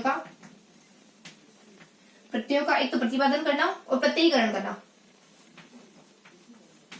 करना उन प्रत्ययों, जो भी आपके मूल्य है, मूल्यों का आपने प्रत्ययों का नहीं मूल्यों का आपकी जो भी वैल्यू है ना उनका प्रतिपादन करना, उनका प्रत्ययीकरण करना, मतलब उनको आपने एकदम फिक्स कर लिया कि ये आपकी वैल्यू है, आपकी वर्चूज है, आप कुछ हो जाए लेकिन ये नहीं तोड़ने वाले, कुछ हो जाए कितनी भी जल्दी हो जाए लेकिन आप ये काम करते ही करते हो, कितनी भी जल्दी हो जाए लेकिन आप नेल्स काटना नहीं भूलते हो, कितनी भी जल्दी हो जाए लेकिन आप आपके बाल बनाना नहीं भूलते हो, कितनी भी जल्दी हो जाए माता पिता की पाँव छूकर जाना नहीं भूलते हो, कितनी भी जल्दी हो जाए उसको ये कहना नहीं भूलते हो, कितनी भी जल्दी हो जाए उसको गुड मतलब कितना भी कुछ हो जाए लेकिन उसको गुड मॉर्निंग विश करना नहीं भूलते हो। तो इस तरीके से चाहे कुछ हो जाए लेकिन हम कुछ काम नहीं छोड़ते, क्योंकि वो हमें ऐसा लगता है कि ये काम छोड़ने लायक नहीं है, मतलब कि ये तो छोड़ा ही नहीं जा सकता। इस तरीके की कुछ हमारी वर्चूज बन जाती है यहाँ जब अपने। और व्यवहारिकता में क्या जाता है, व्यवहारिकता में हमारा कुछ जिक्र आ जाता है कि अपने यहाँ अपने एस पी आ जाता है, जैसे पी से आ जाता है अपने, देखो ट्रिक होती है अपनी, यहाँ जब अपने एस पी आ जाता है और यहाँ नीचे आ जाता है अपने एस सी का, देखो इन चीजों के बारे में एक ट्रिक होती है लास्ट से, देखो ट्रिक तरीके से देख लेते अपने एस सी का एक पीए, एक एस सी का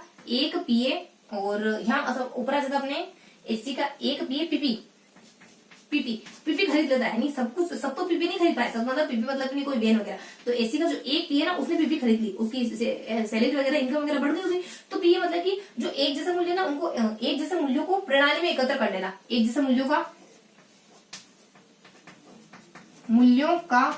को प्रणाली में एकत्र करना और उसके बाद अंतर संबंध, जो एक जैसे मूल्य उनमें अंतर संबंध स्थापित करना, जो एक जैसे वैल्यू है जैसे टाइम की पंक्चुअलिटी हो गया, उसके बाद एक तो काम समय पे जैसे अपने समय के लिए एक तो कोई प्रतिबद्ध ठीक है, उसके बाद ईमानदारी हो गया और उसके बाद अपने नियमितता हो गई, तो ये जो गुण आपस में कोरिलेट करते हैं इनको एक ही सूची में रखना। तो अंतर संबंधित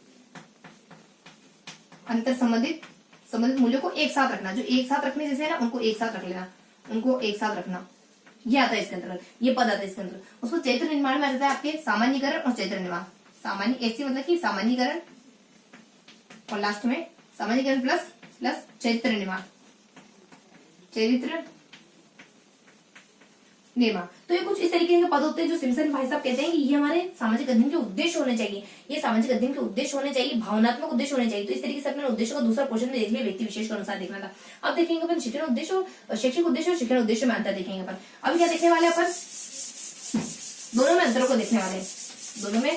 देखने वाले। तो यहाँ तो तुमने क्या देख लिया, ए उसके बाद प्रोज A3 और प्रोज अ से अनुप्रयोग आ जाता है, ए से अपने सबसे आग्रहण आ जाता है, उसके बाद अनुप्रयोग आ जाता है, फिर अनुमूल्यन आ जाता है, फिर प्रवच, पी से अपने प्रत्ययीकरण आ जाता है, उसके बाद वी से अपने व्यवहारीकरण, उसके बाद च से अपने चैत्र निर्माण। इस तरीके से अपने A3 प्रोज के बारे में पढ़ा। उसके बाद शैक्षिक और अपने शैक्षिक उद्देश्य और शिक्षण उद्देश्य के बारे में देखेंगे। देखो इसमें बेसिकली क्या क्या अंतर होता है, यहाँ आ जाता है अपने शैक्षिक उद्देश्य और देन अपने बता दी जाते हैं, और शैक्षिक उद्देश्य के बारे में देखा, उसके बाद शैक्षिक उद्देश्य उसके बाद शिक्षण उद्देश्य के बारे में।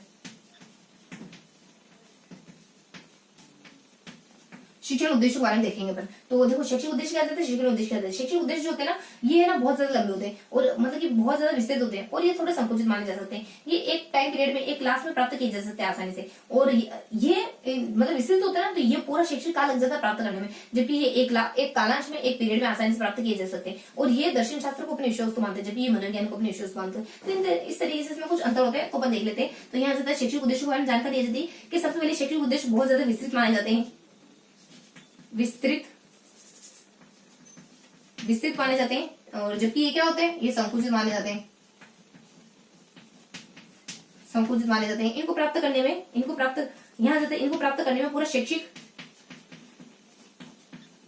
पूरी शैक्षिक उम्र लग जाती है, ये एक कालांश में प्राप्त किए जा सकते हैं। आपको अच्छा नागरिक बनाना है तो 10-12 साल लग गए आपको, यानी फर्स्ट क्लास से लगाकर 12वीं तक आपकी कॉलेज लाइफ तक पूरा समय लग गया आपको अच्छा नागरिक बनाने में, लेकिन फिर भी आप बन नहीं पाए, मतलब XYZ कोई बन नहीं पाया, फिर भी उसके व्यक्तित्व में ऐसे गुण दिखाई देते हैं कि लगता है कि ये पढ़ा लिखा व्यक्ति लग तो नहीं रहा। देखिए कुछ व्यक्ति ऐसे होते हैं जो पढ़े लिखे होते हुए भी अनपढ़ होते हैं, और कुछ व्यक्ति ऐसे होते हैं जो अनपढ़ होकर भी पढ़े लिखे बन जाते हैं, उनके व्यवहार से, उनके अनुभव से, उनके ज्ञान से, क्योंकि सब कुछ किताबी नॉलेज नहीं होता है, कुछ नॉलेज नहीं होता है, कुछ अनुभव भी काम करता है। तो अपने विस्तृत दर्जे तो उसको संकुचित दर्जे, उसका शैक्षिक उम्र लग जाती है पूरी, और ये एक कालांश में प्राप्त किए जा सकते हैं। ये दर्शन शास्त्र को अपने विषय वस्तु मानते हैं, ये दर्शन शास्त्र से संबंधित माने जाते हैं, जबकि ये मनोविज्ञान से संबंधित माने जाते हैं, मनोविज्ञान से, जबकि ये मनोविज्ञान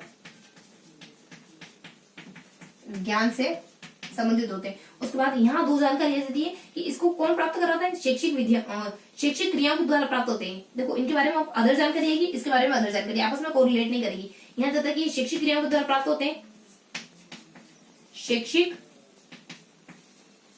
क्रियाओं के द्वारा प्राप्त किए जाते हैं। और ब्लूम का कोटेशन आ जाता है कि न सिर्फ इसमें दो बातें कहते हैं ब्लूम, कि न सिर्फ इसमें ये बताते हैं कि अनुदेशन कैसे करवाना है, मतलब पढ़ाना कैसे, अनुदेशन मतलब कि पढ़ाना कैसे, ये न सिर्फ ये बताते हैं कि बच्चों को पढ़ाना कैसे, बल्कि मूल्यांकन के बारे में भी बताते हैं कि मूल्यांकन कैसे करना है एक्सेट्रा। और इसके बाद यहाँ पे भी इसकी कोई अदर जानकारी होती है। अदर जानकारी क्या होती है, इसकी अदर जानकारी होती है YMA, इसकी अदर जानकारी होती है YMA। देखो वाई से क्या होता है, वाई से इसमें व्यू रचना, यानी शिक्षण की व्यू रचना के बारे में इसमें जिक्र होता है, शिक्षण की व्यू रचना के बारे में। उसके बाद एम से इसमें जिक्र होता है, इनका मापन किया जा सकता है, इनको आसानी से माप सकते हैं, इनको मापन किया जा सकता है।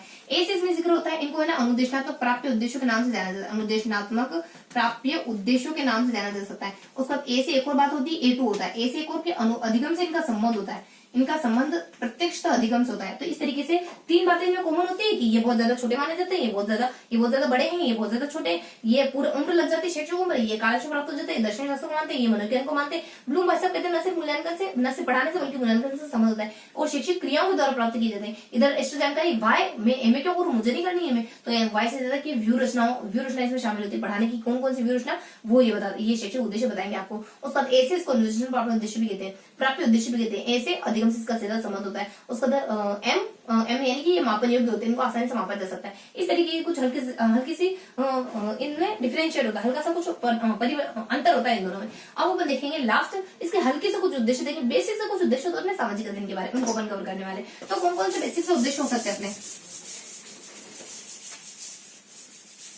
देखो कुछ बेसिक से उद्देश्य होते हैं सामाजिक अध्ययन के, यहाँ आ जाता है।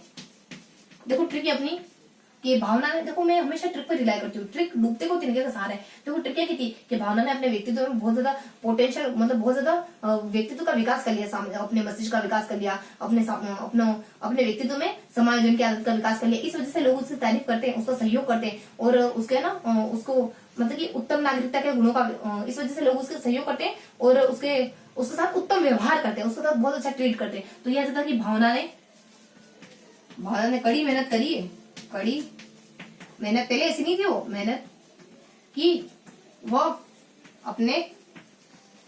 अपनी मानसिक क्षमता को विकास करा, अपनी मानसिक क्षमताओं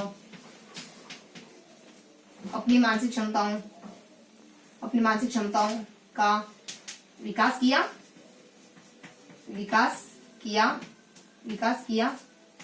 और व्यक्तित्व में कौन सी समायोजन की, व्यक्तित्व में समायोजन की आदत का विकास कर लिया उसने, व्यक्तित्व में समायोजन की आदत का विकास कर लिया। तभी तो सभी उसका सहयोग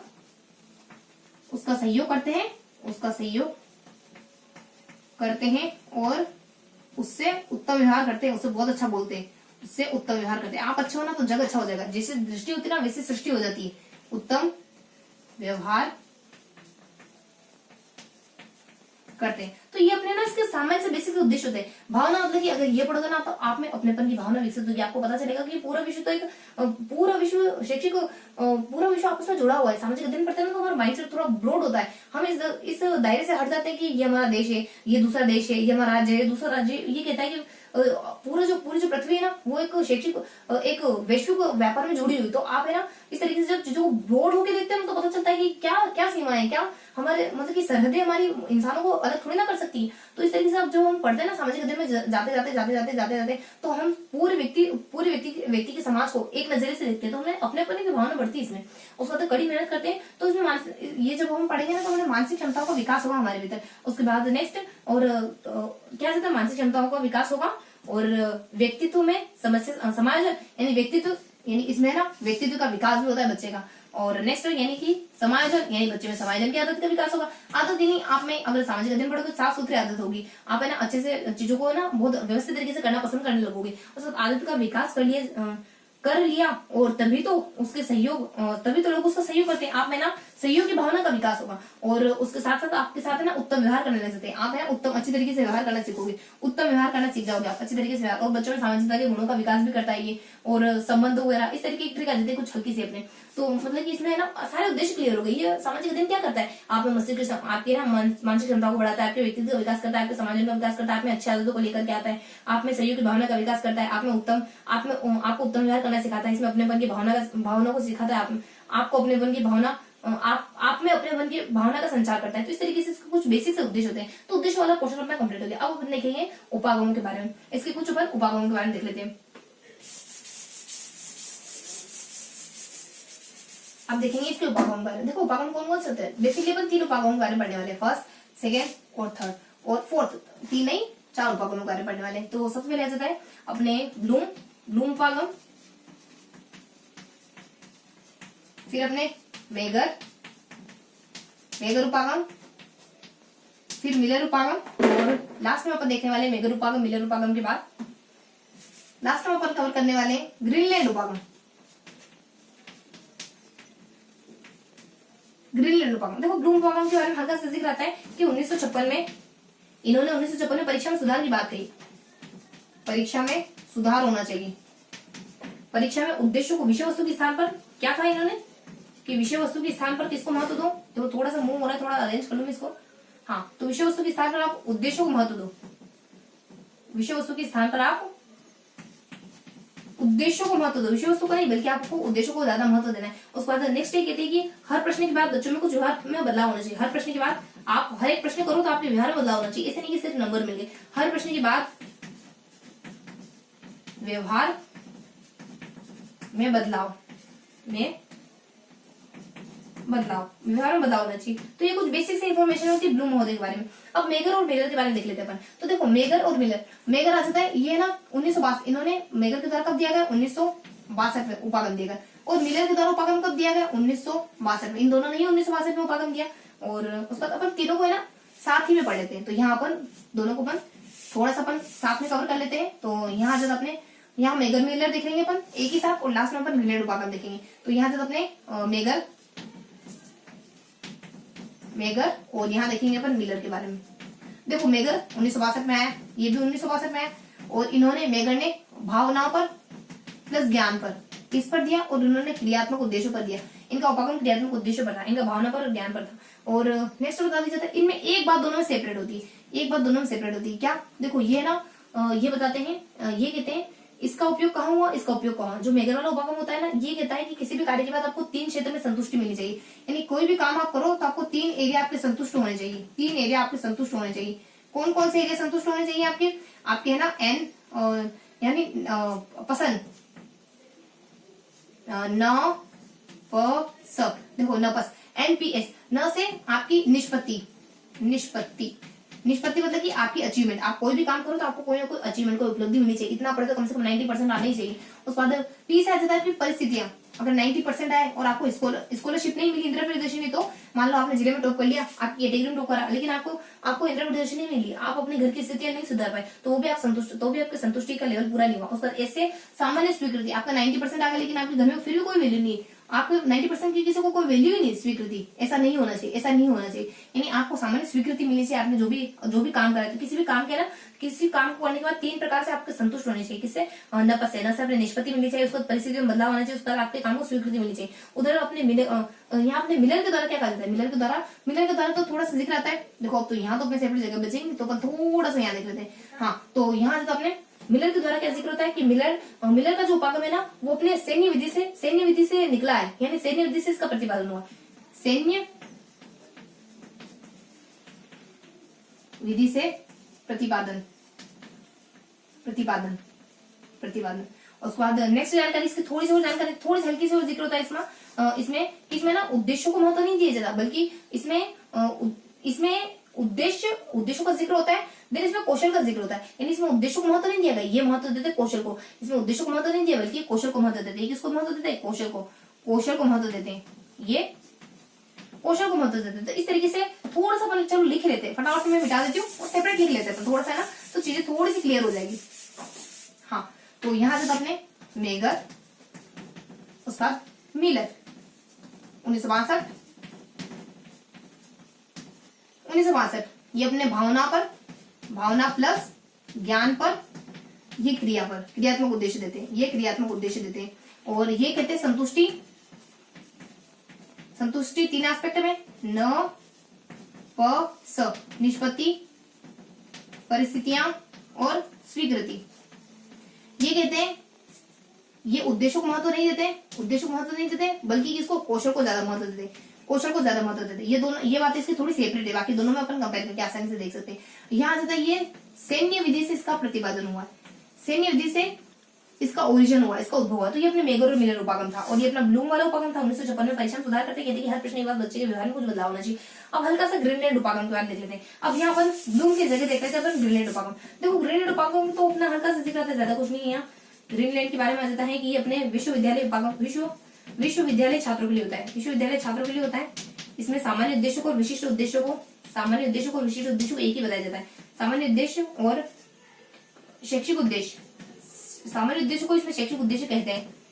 कौन से उपागम में सामान्य उद्देश्य को शैक्षिक उद्देश्य कहा गया? तो ग्रेनेड उपागम में कहा गया। इसमें कहा जाता है कि जो आपके उद्देश्य हैं वो चरणों के, इसमें बस इतना हल्का सा जिक्र होता है, इसमें बस ये बातें बताते जाते हैं अपने। तो अपने ब्लूम के और मेगर के, मिलर के और ग्रेनेड के, इन 4 उपागमों को अपने देख लिया। सबसे पहले अपने ब्लूम वाला देखा था, यहाँ अपन ब्लूम लिख देते। चलो यहाँ अपने ब्लूम लिखा था 1956 में। कहते हैं कि परीक्षा में क्या होना चाहिए, परीक्षा में थोड़ा सा सुधार हो, परीक्षा कंटेंट के आधार पर नहीं बल्कि आपके उद्देश्य के आधार पर होनी चाहिए। हर प्रश्न के बाद बच्चे के व्यवहार में कुछ ना कुछ बदलाव होना चाहिए। तो अपने ब्लूम के बारे में, ग्लेंड के बारे में, मेगर के बारे में, मिलर के बारे में, इस तरीके से अपने 4 उपागम के बारे में देखा।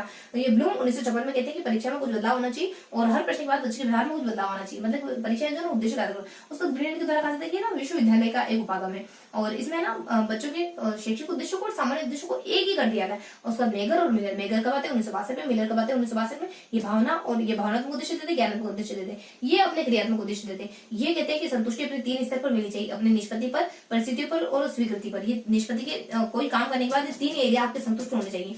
उसके बाद यहाँ आ जाता है आपके, ये कहते हैं कि आपके ना उद्देश्य इतने मायने नहीं रखते, आपका कौशल मायने रखता है। कौशल विकास को ज्यादा महत्व देते हैं और सैन्य विधि से इनका प्रतिपादन, इनका प्रादुर्भाव माना जाता है। इस तरीके की कुछ हल्के से जिक्र आता है यहाँ पे। उसके बाद मेगर, मिलर उपागम हो गया, ग्रेनेड उपागम हो गया और ब्लूम उपागम हो गया। ये 4 उपागम हो गए। अब अपन देखने वाले हैं शिक्षण विधियों के बारे में। अब कौन सा क्वेश्चन पढ़ेंगे अपन?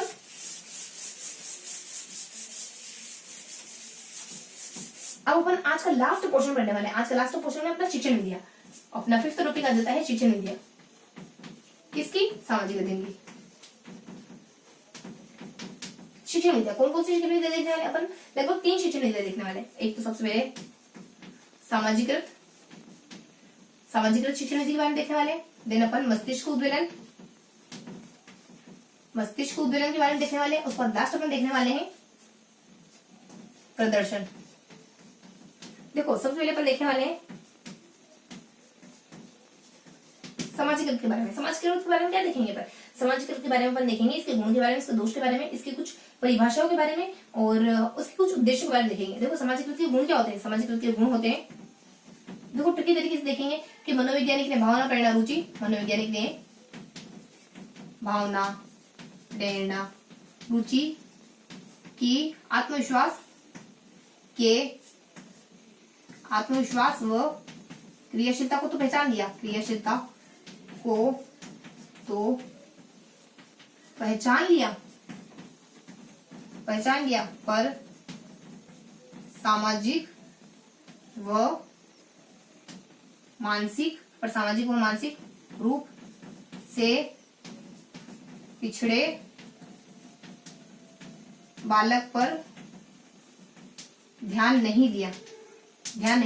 तो मनोवैज्ञानिक मान लो क्लास में आए थे, क्लास में विजिट करने मनोवैज्ञानिक आए, तो उन्होंने क्या कहा, 3 बच्चियां थी आगे आगे बैठी थी, तो उनके आत्मविश्वास के बारे में कि बहुत आत्मविश्वासी लड़कियां, उसको बहुत क्रियाशील, बहुत एक्टिव लड़कियां, इनके बारे में तो पहचान लिया, लेकिन सामाजिक मानसिक रूप से जो पिछड़े बच्चे ना वो पीछे बैठे हुए थे, उन पे तो बिल्कुल ध्यान ही नहीं दिया। तो ये ना मनोवैज्ञानिक मानी जाती है। उसका इसमें भावना, यानी इसमें भावना मतलब कि बच्चा है ना समूह की भावना में जुड़ करके कार्य करता है। सामाजिक गतिविधि ना, इसमें बच्चा समूह की भावना के साथ काम करता है। उसके बाद प्रेरणा, प्रेरित मतलब कि बच्चा है ना प्रेरित होकर काम करता है, मोटिवेट होकर काम करता है, टीचर्स को मोटिवेट करता है बच्चों को, बच्चे की प्रेरणा शक्ति का इस्तेमाल करता है इस विधि में। उसके बाद रुचि मतलब कि बच्चे की रुचियों को ध्यान में रखकर इसमें काम किया जाता है।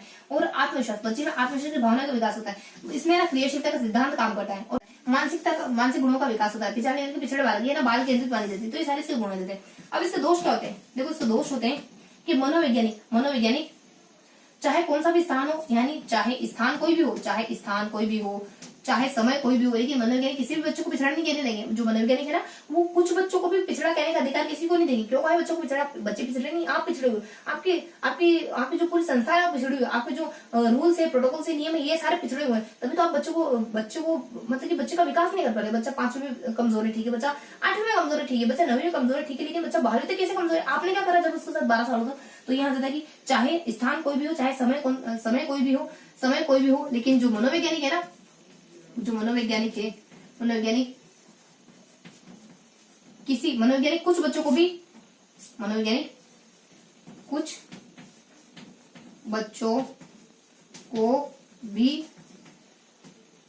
भी पिछड़ा कहने का अधिकार, कुछ बच्चों को भी पिछड़ा कहने का अधिकार किसी को नहीं देते। कुछ बच्चों को भी पिछड़ा कहने का अधिकार नहीं देते मतलब क्यों नहीं देते? ये अपनी थोड़ी सी ट्रिक आती थी कि चाहे कौन सा भी समय हो, कौन सा भी स्थान हो, लेकिन मनोवैज्ञानिक कुछ बच्चों को भी पिछड़ा कहने का अधिकार किसी को नहीं देते। कोई नहीं कह सकता बच्चों को पिछड़ा।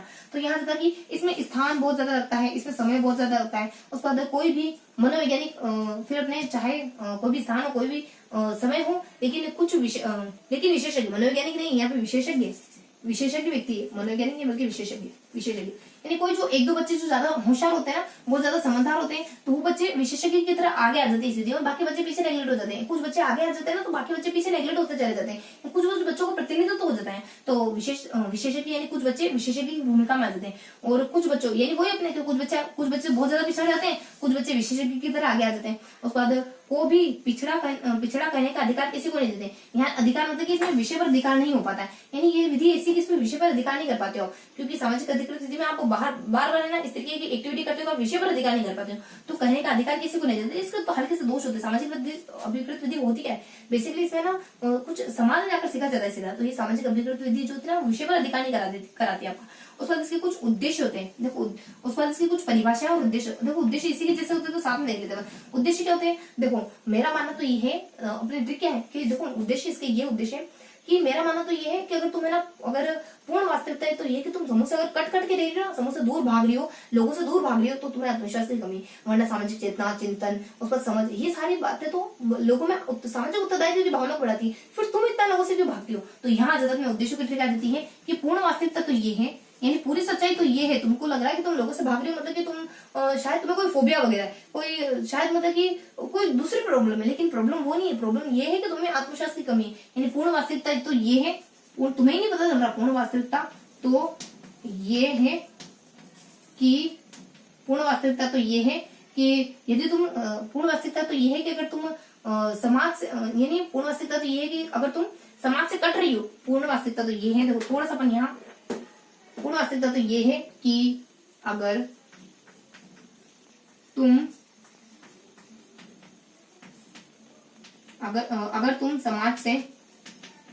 समाज से दूर हो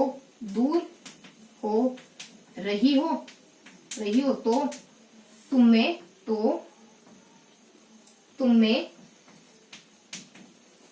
आत्मविश्वास की कमी है, वरना समझ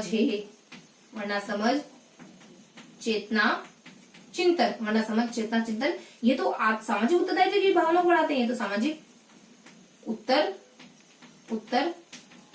दायित्व की भावना को बढ़ाते हैं। तो ये अपनी ट्रिक आ जाती है। इसमें क्या आ जाता है अपने कि अगर पूर्ण वास्तविकता यानी बच्चों को पूरी तरीके से ज्ञान, बच्चों को इसमें पूर्ण ज्ञान करवाया जाता है, किसी भी सब्जेक्ट का पूरी तरीके से पूर्ण ज्ञान करवाया जाता है, पूर्ण वास्तविकता में बच्चों को रुचि के साथ ज्ञान करवाया जाता है पूरी तरीके से। उसके बाद वास्तविकता नहीं है, वास्तविक माहौल में ले जाकर बच्चों को सिखाती है, यानी वास्तविकता के साथ ज्ञान, जो भी ज्ञान दिया जाता है ना वो पूरे वास्तविक माहौल में ले जाकर दिया जाता है, वास्तविक के साथ दिया जाता है। सामाजिक गतिविधि में पूर्ण वास्तविकता तो ये है कि अगर तुम समाज से दूर हो रही हो, यानी समाज से दूर हो रही हो मतलब कि इसमें समाज से दूर हो रही हो, इसमें तो अपना चलो ये तो यहाँ तो कुछ नहीं आता है, लेकिन अगर तुम समाज से दूर हो रही हो, तुम में आत्मविश्वास की कमी है, तो तुम्हें क्या आ जाता है यहाँ पे कि तुम में आत्मविश्वास की कमी है, वरना समझ आ जाता है, चेतना आ जाता है, चिंतन आ जाता है, और अच्छा अपन उद्देश्य देख रहे हैं ना, तो ये अपने आत्मविश्वास को बढ़ाती है। आत्मविश्वास की कमी मतलब कि आत्मविश्वास को बढ़ाती है। दूर मतलब कि ये जो बच्चे और टीचर इनके बीच में, इनके दरमियान जो दूरी होती है ना, उनको कम करने की कोशिश करती है, इसके कुछ उद्देश्य है।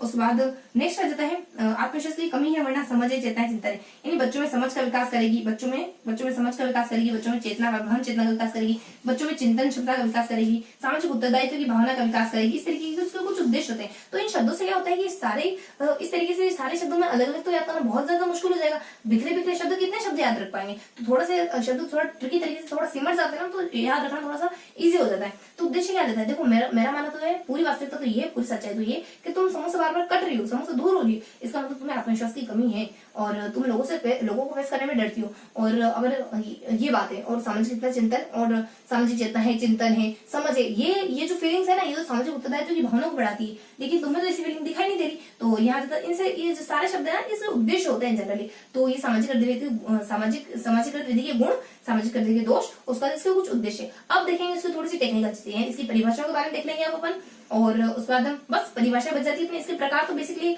माने तो जाते हैं, लेकिन वो कुछ खास प्रकार नहीं है, जैसे औपचारिक प्रकार है, अनौपचारिक प्रकार है। औपचारिकता में दल शिक्षण आ जाता है, समूह शिक्षण आ जाता है, अनौपचारिक प्रकार में कुछ विचार गोष्ठियां वगैरह आ जाता है, लेकिन वो इतने इंपॉर्टेंट है नहीं। बस हमें सामाजिक गतिविधि के प्रकार देते हो तो बेसिकली औपचारिक और अनौपचारिक दो प्रकार होते हैं, जो इतने मायने रखते नहीं, इस वजह से हमको हल्का सा जिक्र देख लेंगे, और फिर अपन नेक्स्ट पे मूव ऑन करेंगे अपने मस्तिष्क और प्रदर्शन पे। तो इसके गुण, दोष और उद्देश्य देख लिया, क्या क्या देखा इसके गुण, दोष और उद्देश्य। और आप कवर करने वाले इसकी परिभाषा के बारे में। देखो इसकी परिभाषा क्या जाती है, तो इसकी परिभाषा को अपन यहाँ कवर कर, इसकी कुछ परिभाषा जाती है। देखो इसकी कुछ परिभाषा क्या होती है, इसकी परिभाषा होती है कि सामाजिक जो विधि होती है, इसकी परिभाषा में आ जाता है कि सब एमबी, सब एमबी, पता ही नहीं चलता सब एमबी कहाँ खत्म हो जाती है। स से आ जाता है अपने स से, देखो सब एमबी आ जाता है स से शब्दकोश, शब्दकोश के द्वारा कहा जाता है कि सामूहिकता की भावना को पैदा करती है। यहाँ आ जाता है सामूहिकता, सामूहिकता यानी सामाजिक गतिविधि जो होती है वो अपने सामूहिकता की भावना को पैदा करती है। उसमें स से देखो यहाँ आते कौन है, स से अपने, देखो ध्यान रखना है, स से क्या जाता है, स से अपने शब्दकोश आ जाते हैं। उसके बाद बी से अपने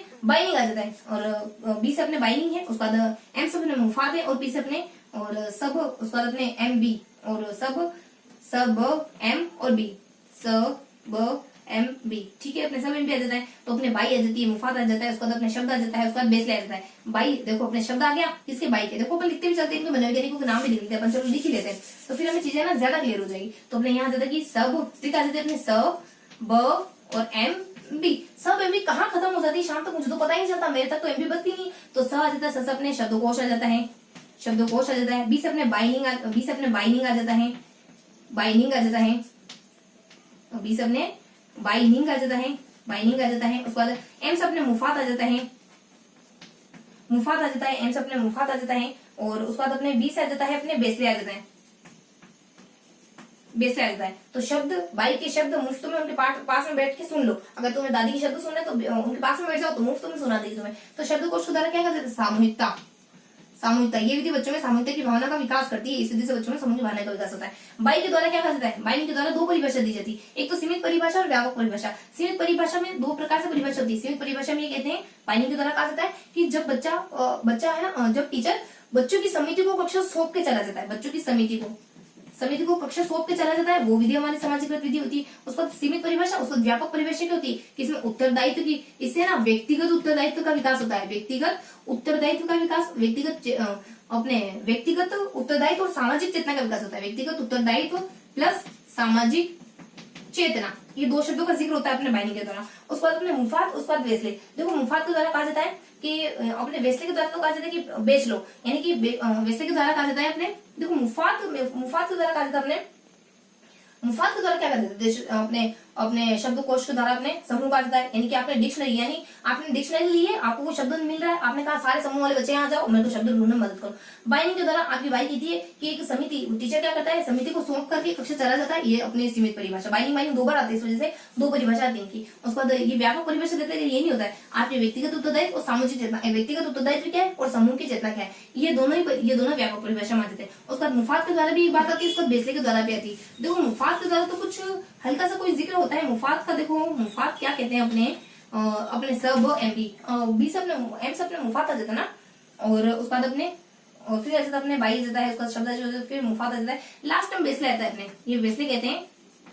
इन बेसले के द्वारा कहा जाता है कि रुचि, औपचारिकता, रुचि और आदर्श और औपचारिकता, तीन शब्दों का जिक्र करते हैं। रुचि, आदर्श और औपचारिकता, कितने, तीन शब्दों का। रुचि है, उसके बाद आदर्श है, उसके बाद अपने औपचारिकता, इन तीन शब्दों का जिक्र करते हैं। रुचि मतलब कि इसमें है ना बच्चे रुचिपूर्ण तरीके से सीखते हैं। औपचारिकता मतलब कि कक्षा की जो औपचारिकता होती है ना वो उसमें टूट जाती है, इसमें अनौपचारिक बच्चे अनौपचारिक बन जाते हैं। उसके बाद आदर्श मतलब कि ये विधि बहुत आदर्श है, ऐसा कभी होता ही नहीं कि बच्चे सारे मिलकर के समूह की भावना से सीखें, तो ये विधि तो बहुत ज्यादा आदर्श मानी जाती है। देखो मुफाद के द्वारा क्या जाता है, यहाँ पर थोड़ा सा डेस्ट रखते हैं, जब भी अपन नेक्स्ट वीडियो पढ़ेंगे ना तो जरूर मैं जिक्र करूंगी। थोड़ा सा मिस हो रहा है मुफाद के द्वारा, तो अपने शब्दकोश, शब्द अपना समूह कर देता है। कोई भी मुझे डिक्शनरी में समूह नहीं मिल रहा, मुझे शब्द नहीं मिल रहा है, तुम सारे ग्रुप वाले बच्चे जो मेरे डिक्शनरी में समूह कोई शब्द मीनिंग ढूंढने में मदद करो। बाई के द्वारा कहा जाता है, बाई अपनी सीमित, बाई की अपने दादी तो सीमित सोच पा रही हो कि अपने ना क्लास बच्चों को सौंप दो और बाहर चले जाओ, ये मेरे अनुसार परिभाषा है। उसका अपने वेस्ली साहब के द्वारा कहा जाता है कि बेच दो, अगर तुम्हारी रुचि तुम्हारी ना अगर तुम्हारी पढ़ाई मेरे गहने बेचने से पूरी हो तो बेच दो। तो यहाँ जाता है कि अपने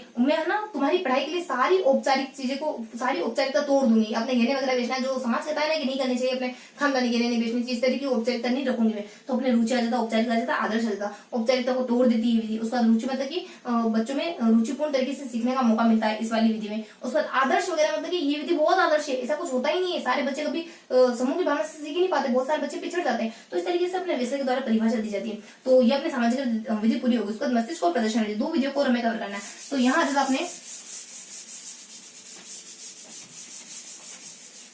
देखो अब देखना है मस्तिष्क उद्वेलन, इसमें तो हल्का सा जिक्र होता है। मस्तिष्क उद्वेलन में कुछ हल्का सा जिक्र होता है, कुछ ज्यादा बड़ी परिभाषा, ज्यादा बड़ी ये विधि होती नहीं है। यहाँ जो अपने आज वर्ण, तीन व्यक्तियों का जिक्र होता है। एक तो अपने आज वर्ण आ जाते हैं जो अपने 1950 में आते हैं, इनके द्वारा एक परिभाषा दी जाती है मस्तिष्क उद्वेलन क्या होता है, यानी विचारों। मस्तिष्क उद्वेलन ये कहते हैं कि मस्तिष्क दो प्रकार का होता है। मस्तिष्क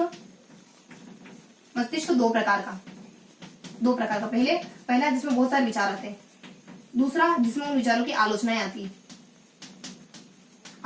दूसरी बात कहते हैं कि विचार करने का भी एक सामूहिक तरीका होता है।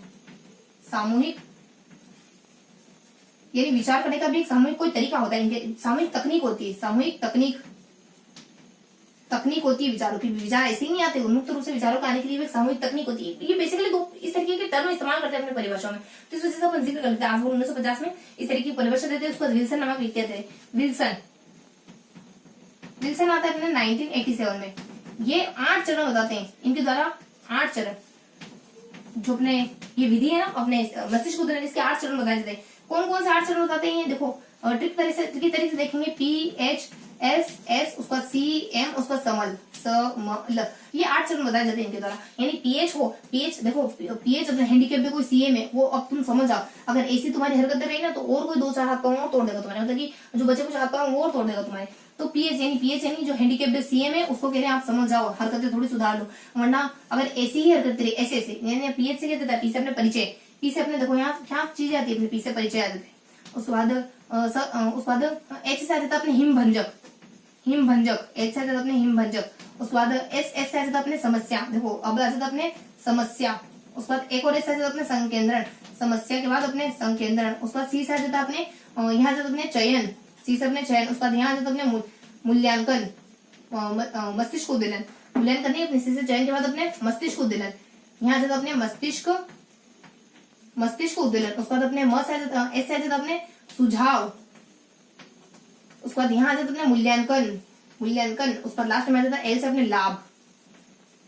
तो ये 8 ही चरणों के नाम होते हैं। P से अपने परिचय और हिम्मत। उसके बाद S से अपने समस्या और संकेतन। उसका CM से अपने चयन और मस्तिष्क। उसका ल से अपने सुझाव आ जाता है, मूल्यांकन आ जाता है। उसके बाद ल से आ जाता है अपने लाभ आ जाता है। तो ये कुछ इसके चरण माने जाते हैं। ये अपने मस्तिष्क उद्वेलन विधि होगी। मस्तिष्क उद्वेलन क्या है, 1950 में 2 व्यक्ति थे खाली, अपने आसबर्न आता है, विल्सन आता है। 1950 में आसबर्न के द्वारा कहा गया कि देखिए मस्तिष्क होते हैं बहुत सारे विचारों को आने देते हैं। दो प्रकार के मस्तिष्क होते हैं। एक प्रकार का मस्तिष्क जो आपके विचारों को आने देता है, एक प्रकार का मस्तिष्क आपके विचारों को बुराई करता है। उसको दूसरा देता है विल्सन। विल्सन महोदय अपने 1987 में आते हैं। इनके द्वारा 8 चरण बताए, 7 में है लेकिन 8 चरण बताए। कौन कौन से?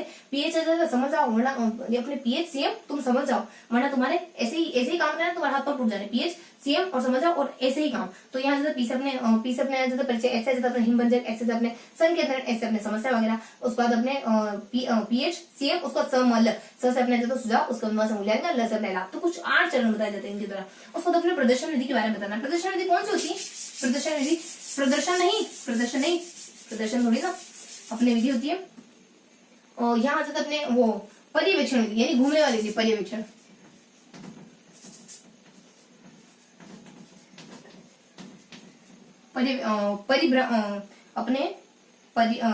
पर्यवेक्षण विधि, ठीक है, पर्यवेक्षण विधि होती है।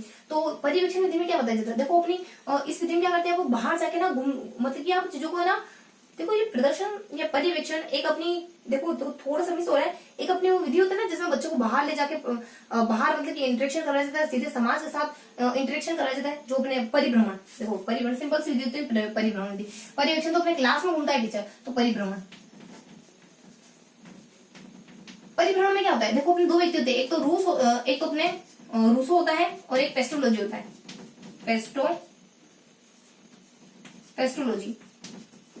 पेस्ट्रोलॉजी वो बहुत महत्वपूर्ण मानते हैं, यानी वो कहते हैं कि अपने एक विद्यार्थी के लिए परिभ्रमण विधि जो होती है ना, पेस्ट्रोलॉजी रूसो कहते हैं कि बहुत महत्वपूर्ण विधि है, बहुत महत्वपूर्ण मानते हैं इसको। उसके बाद कुछ परिभाषा देती है। क्या परिभाषा थी? शाम का समय जम गया। अगर अपन घूमने जा रहे हैं ना, तो हमने सोचा कि शाम का समय जाएंगे घूमने के लिए। शाम का समय बहुत परफेक्ट है वहां घूमने के लिए, XYZ कोई जगह अपने। तो यहाँ जाता अपने शाम का, तो यहाँ जाता कि साय समय, साय और उसका जम, सायकाल आपको जम गया घूमने के लिए। तो सबसे अपने जाता है कौन कौन आते हैं? देखो ट्रिक अपने साय जम आ जाता है, तो यहाँ जाता है कि सा य उसका जम। देखो ऐसे जाता अपने, ऐसे अपने आ जाता है। और एक ऐसे किसका जिक्र होता है अपने? ऐसे अपने स्ट्रक का जिक्र होता है। वो कहते हैं कि 4 दीवारी से बाहर जाना, 4 दीवारी से बाहर। उसको वाय से देता है। और याजनिक इनके द्वारा कहा जाता है कि अनुभव से अच्छा प्रशिक्षक कोई नहीं है। अनुभव, इस वजह से बच्चों को अनुभव लेने दो। अनुभव से अच्छा शिक्षक कोई नहीं है। अनुभव से अच्छा शिक्षक कोई नहीं है बच्चों के लिए। इस वजह से बच्चों को जितना हो सके बच्चों को बाहर घूमने ले जाया करो, शैक्षिक परिभ्रमण पर ले जाया करो। उसके बाद साय, उसका जैसा अपना जाता है। और अपने जैसे आ जाता अपने सन करके कोई आता है अपने जोयसन। देखो इनके द्वारा कहा जाता है कि बच्चों को खुले माहौल में ले जाओ, खुले वातावरण में ले जाओ और तब सिखाओ। बच्चा बहुत एक्टिवेट तरीके से, बहुत अच्छी तरीके से सीख लेगा। उसके बाद मस्त आ जाता है मिल्ली वन। इनके द्वारा कहा जाता है कि बच्चों से प्रश्न पूछो, जो भी आप पर्यटन करके आए प्रश्न पूछो बच्चों से। तो वन मतलब कि देखो इस ट्रक मेरे से टिका नहीं जाता, मेरे से 4 दीवारी में टिका ही नहीं जाता, मैं क्या करूँ? अगर मैंने बाहर जाने का मन हो रहा है तो मैं क्या करूँ? मेरे से नहीं टिका जाता 4 दीवारी। यजमान, ये अपने यहाँ से नहीं, यानी यजमानों के द्वारा बहुत अच्छे समझदार व्यक्ति को यजमान किसमें नहीं कहते अपने हवन कुंड में कि यजमान अपने कुछ आहुति वगैरह करो, स्वाहा वगैरह इस तरीके से कहते हैं ना। तो ये अपने याजनी के द्वारा कहा जाता है कि अनुभवों से अच्छा शिक्षक कोई नहीं है। ये बहुत अच्छी बात, बहुत व्यवस्थित तरीके की बात है।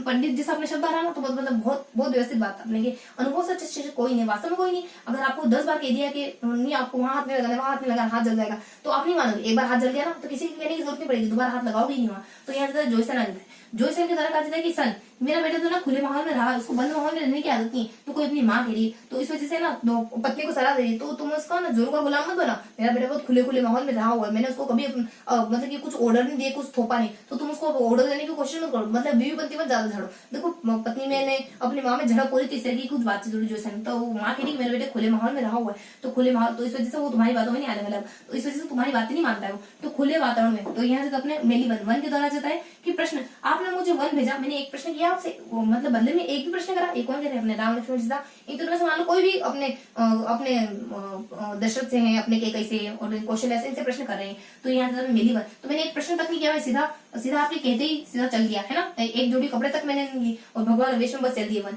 तो यहाँ जब आपने मेली बनाया था उसका प्रश्न आ जाता है। तो इस तरीके से कुछ बेसिक सी जानकारी होती है मस्तिष्क को। इसमें परिभ्रमण रूसो और पेस्टोलॉजी कहते हैं बहुत अच्छी भी थी, बहुत अच्छी। उसके बाद अपने इनकी तरफ कुछ परिभाषा दी जाती है। कौन साइन का समझ गया, सर स्ट्रक्ट इनकी चार द्वारा, उसके बाद याजनी के द्वारा, यजमान के द्वारा कहा बहुत अच्छा, मतलब कि आपके अनुभव से अच्छा कोई टीचर नहीं हो सकता। उसके बाद जंग जोयसन के द्वारा कहा जाता है कि खुले वातावरण, यानी खुले वातावरण में बच्चों को लाके सिखाया जाता है इस विधि में। उसके बाद मेली वन के द्वारा, मुझे वन मिला, मैंने एक क्वेश्चन नहीं करा, तो मेली वन के द्वारा प्रश्न करते हैं। उसके बाद थोड़ा सा और जिक्र होता है इस परिभाषा में, इसके उद्देश्य क्या होते हैं। देखो इसके थोड़े से इसके उद्देश्य देख लेते हैं अपन। इसके उद्देश्य क्या होते हैं, इसके 3 उद्देश्य माने जाते हैं। कुछ शैक्षिक उद्देश्य माने जाते हैं, शैक्षिक उद्देश्य माने जाते हैं कुछ। उसके बाद कुछ मनोवैज्ञानिक, कुछ अपने सामाजिक उद्देश्य माने जा सकते हैं, सामाजिक उद्देश्य। उसके बाद कुछ मनोवैज्ञानिक उद्देश्य। 3 प्रकार के उद्देश्य। शैक्षिक उद्देश्य क्या है, आप प्रोजेक्ट, आप है ना, आपको प्रोजेक्ट मिल जाता है, यानी प्रोजेक्ट ढूंढ लेते हो आप। उसके बाद है ना वस्तुओं का एकत्रीकरण, विषय वस्तु जो आपकी पढ़ाई से संबंधित वस्तु है ना, उसका एकत्रीकरण कर लेते हो, समाज में जाते हो तो। उसके बाद इसमें सभी विषयों को, आप सभी विषय एक साथ सीखते हो। जब घूमने जाते हो तो सभी विषय एक साथ तो सीखते हैं अपन, सभी विषय एक साथ पढ़े जाते हैं। इसमें प्रोजेक्ट आ जाता है। उसका तो इसमें ना आप जो पढ़ाई से जुड़ी जो भी सामग्री है उसको एकत्रीकरण करते हो, सभी विषय एक साथ देखते हो आप। उसके बाद इसमें वास्तविक परिस्थितियों में सीखा जाता है, वास्तविक परिस्थितियों में जाकर सीखा जाता है। और इसमें ना ज्ञान आप पूर्ण तरीके से सीखते हो, ज्ञान आप समग्र तरीके से सीखते हो। तो इसके देखो ट्रिकी तरीके से देखे तो क्या इसमें देखने की जरूरत है ही नहीं हमें, बस अपन तो इतना जानते हैं। इसमें तो समझ बात आती है कि हमें प्रोजेक्ट ढूंढना नहीं पड़ता, प्रोजेक्ट मिल जाता है, वस्तु उसको सामग्री मिल जाती, सामग्री मिल जाती है जो हमें पढ़ाई से जुड़ी हुई समाज में, जो हमारी काम में आ सकती है और समाज में मिल जाती है हमें। उसके बाद सभी विषय एक साथ पढ़ते हैं, इसमें वास्तविक अनुभव, वास्तविक माहौल में जाकर पढ़ते हैं। उसका ये विधि ना पूर्ण विधि मानी जाती है। इसमें अपन सीधा समाज में रहे तो सब कुछ चीजें, सारी चीजें एक साथ पढ़ते हैं, सारे यानी बच्चे सब कुछ चीजें एक साथ सीखते हैं, समाज में जाते हैं। तो उसका शैक्षिक उद्देश्य, उसका मनोवैज्ञानिक उद्देश्य, उसका अपने सामाजिक उद्देश्य। सामाजिक उद्देश्य क्या हो सकते हैं, सामाजिक उद्देश्य मतलब कि आप समाज की समस्याओं के बारे में अवगत होते हो, सामाजिक मुद्दों के बारे में अवगत होते हो, संबंधों के बारे में अवगत होते हो, संबंधों के बारे में। उसके बाद समाज को मनोरंजन के तरीके से देखते हो, मतलब कि समाज में मनोरंजन तरीके से पढ़ते हो तो मनोरंजन आ जाता है। उसके बाद संबंध आ जाता है, उसके बाद अपने मनोरंजन आ जाता है।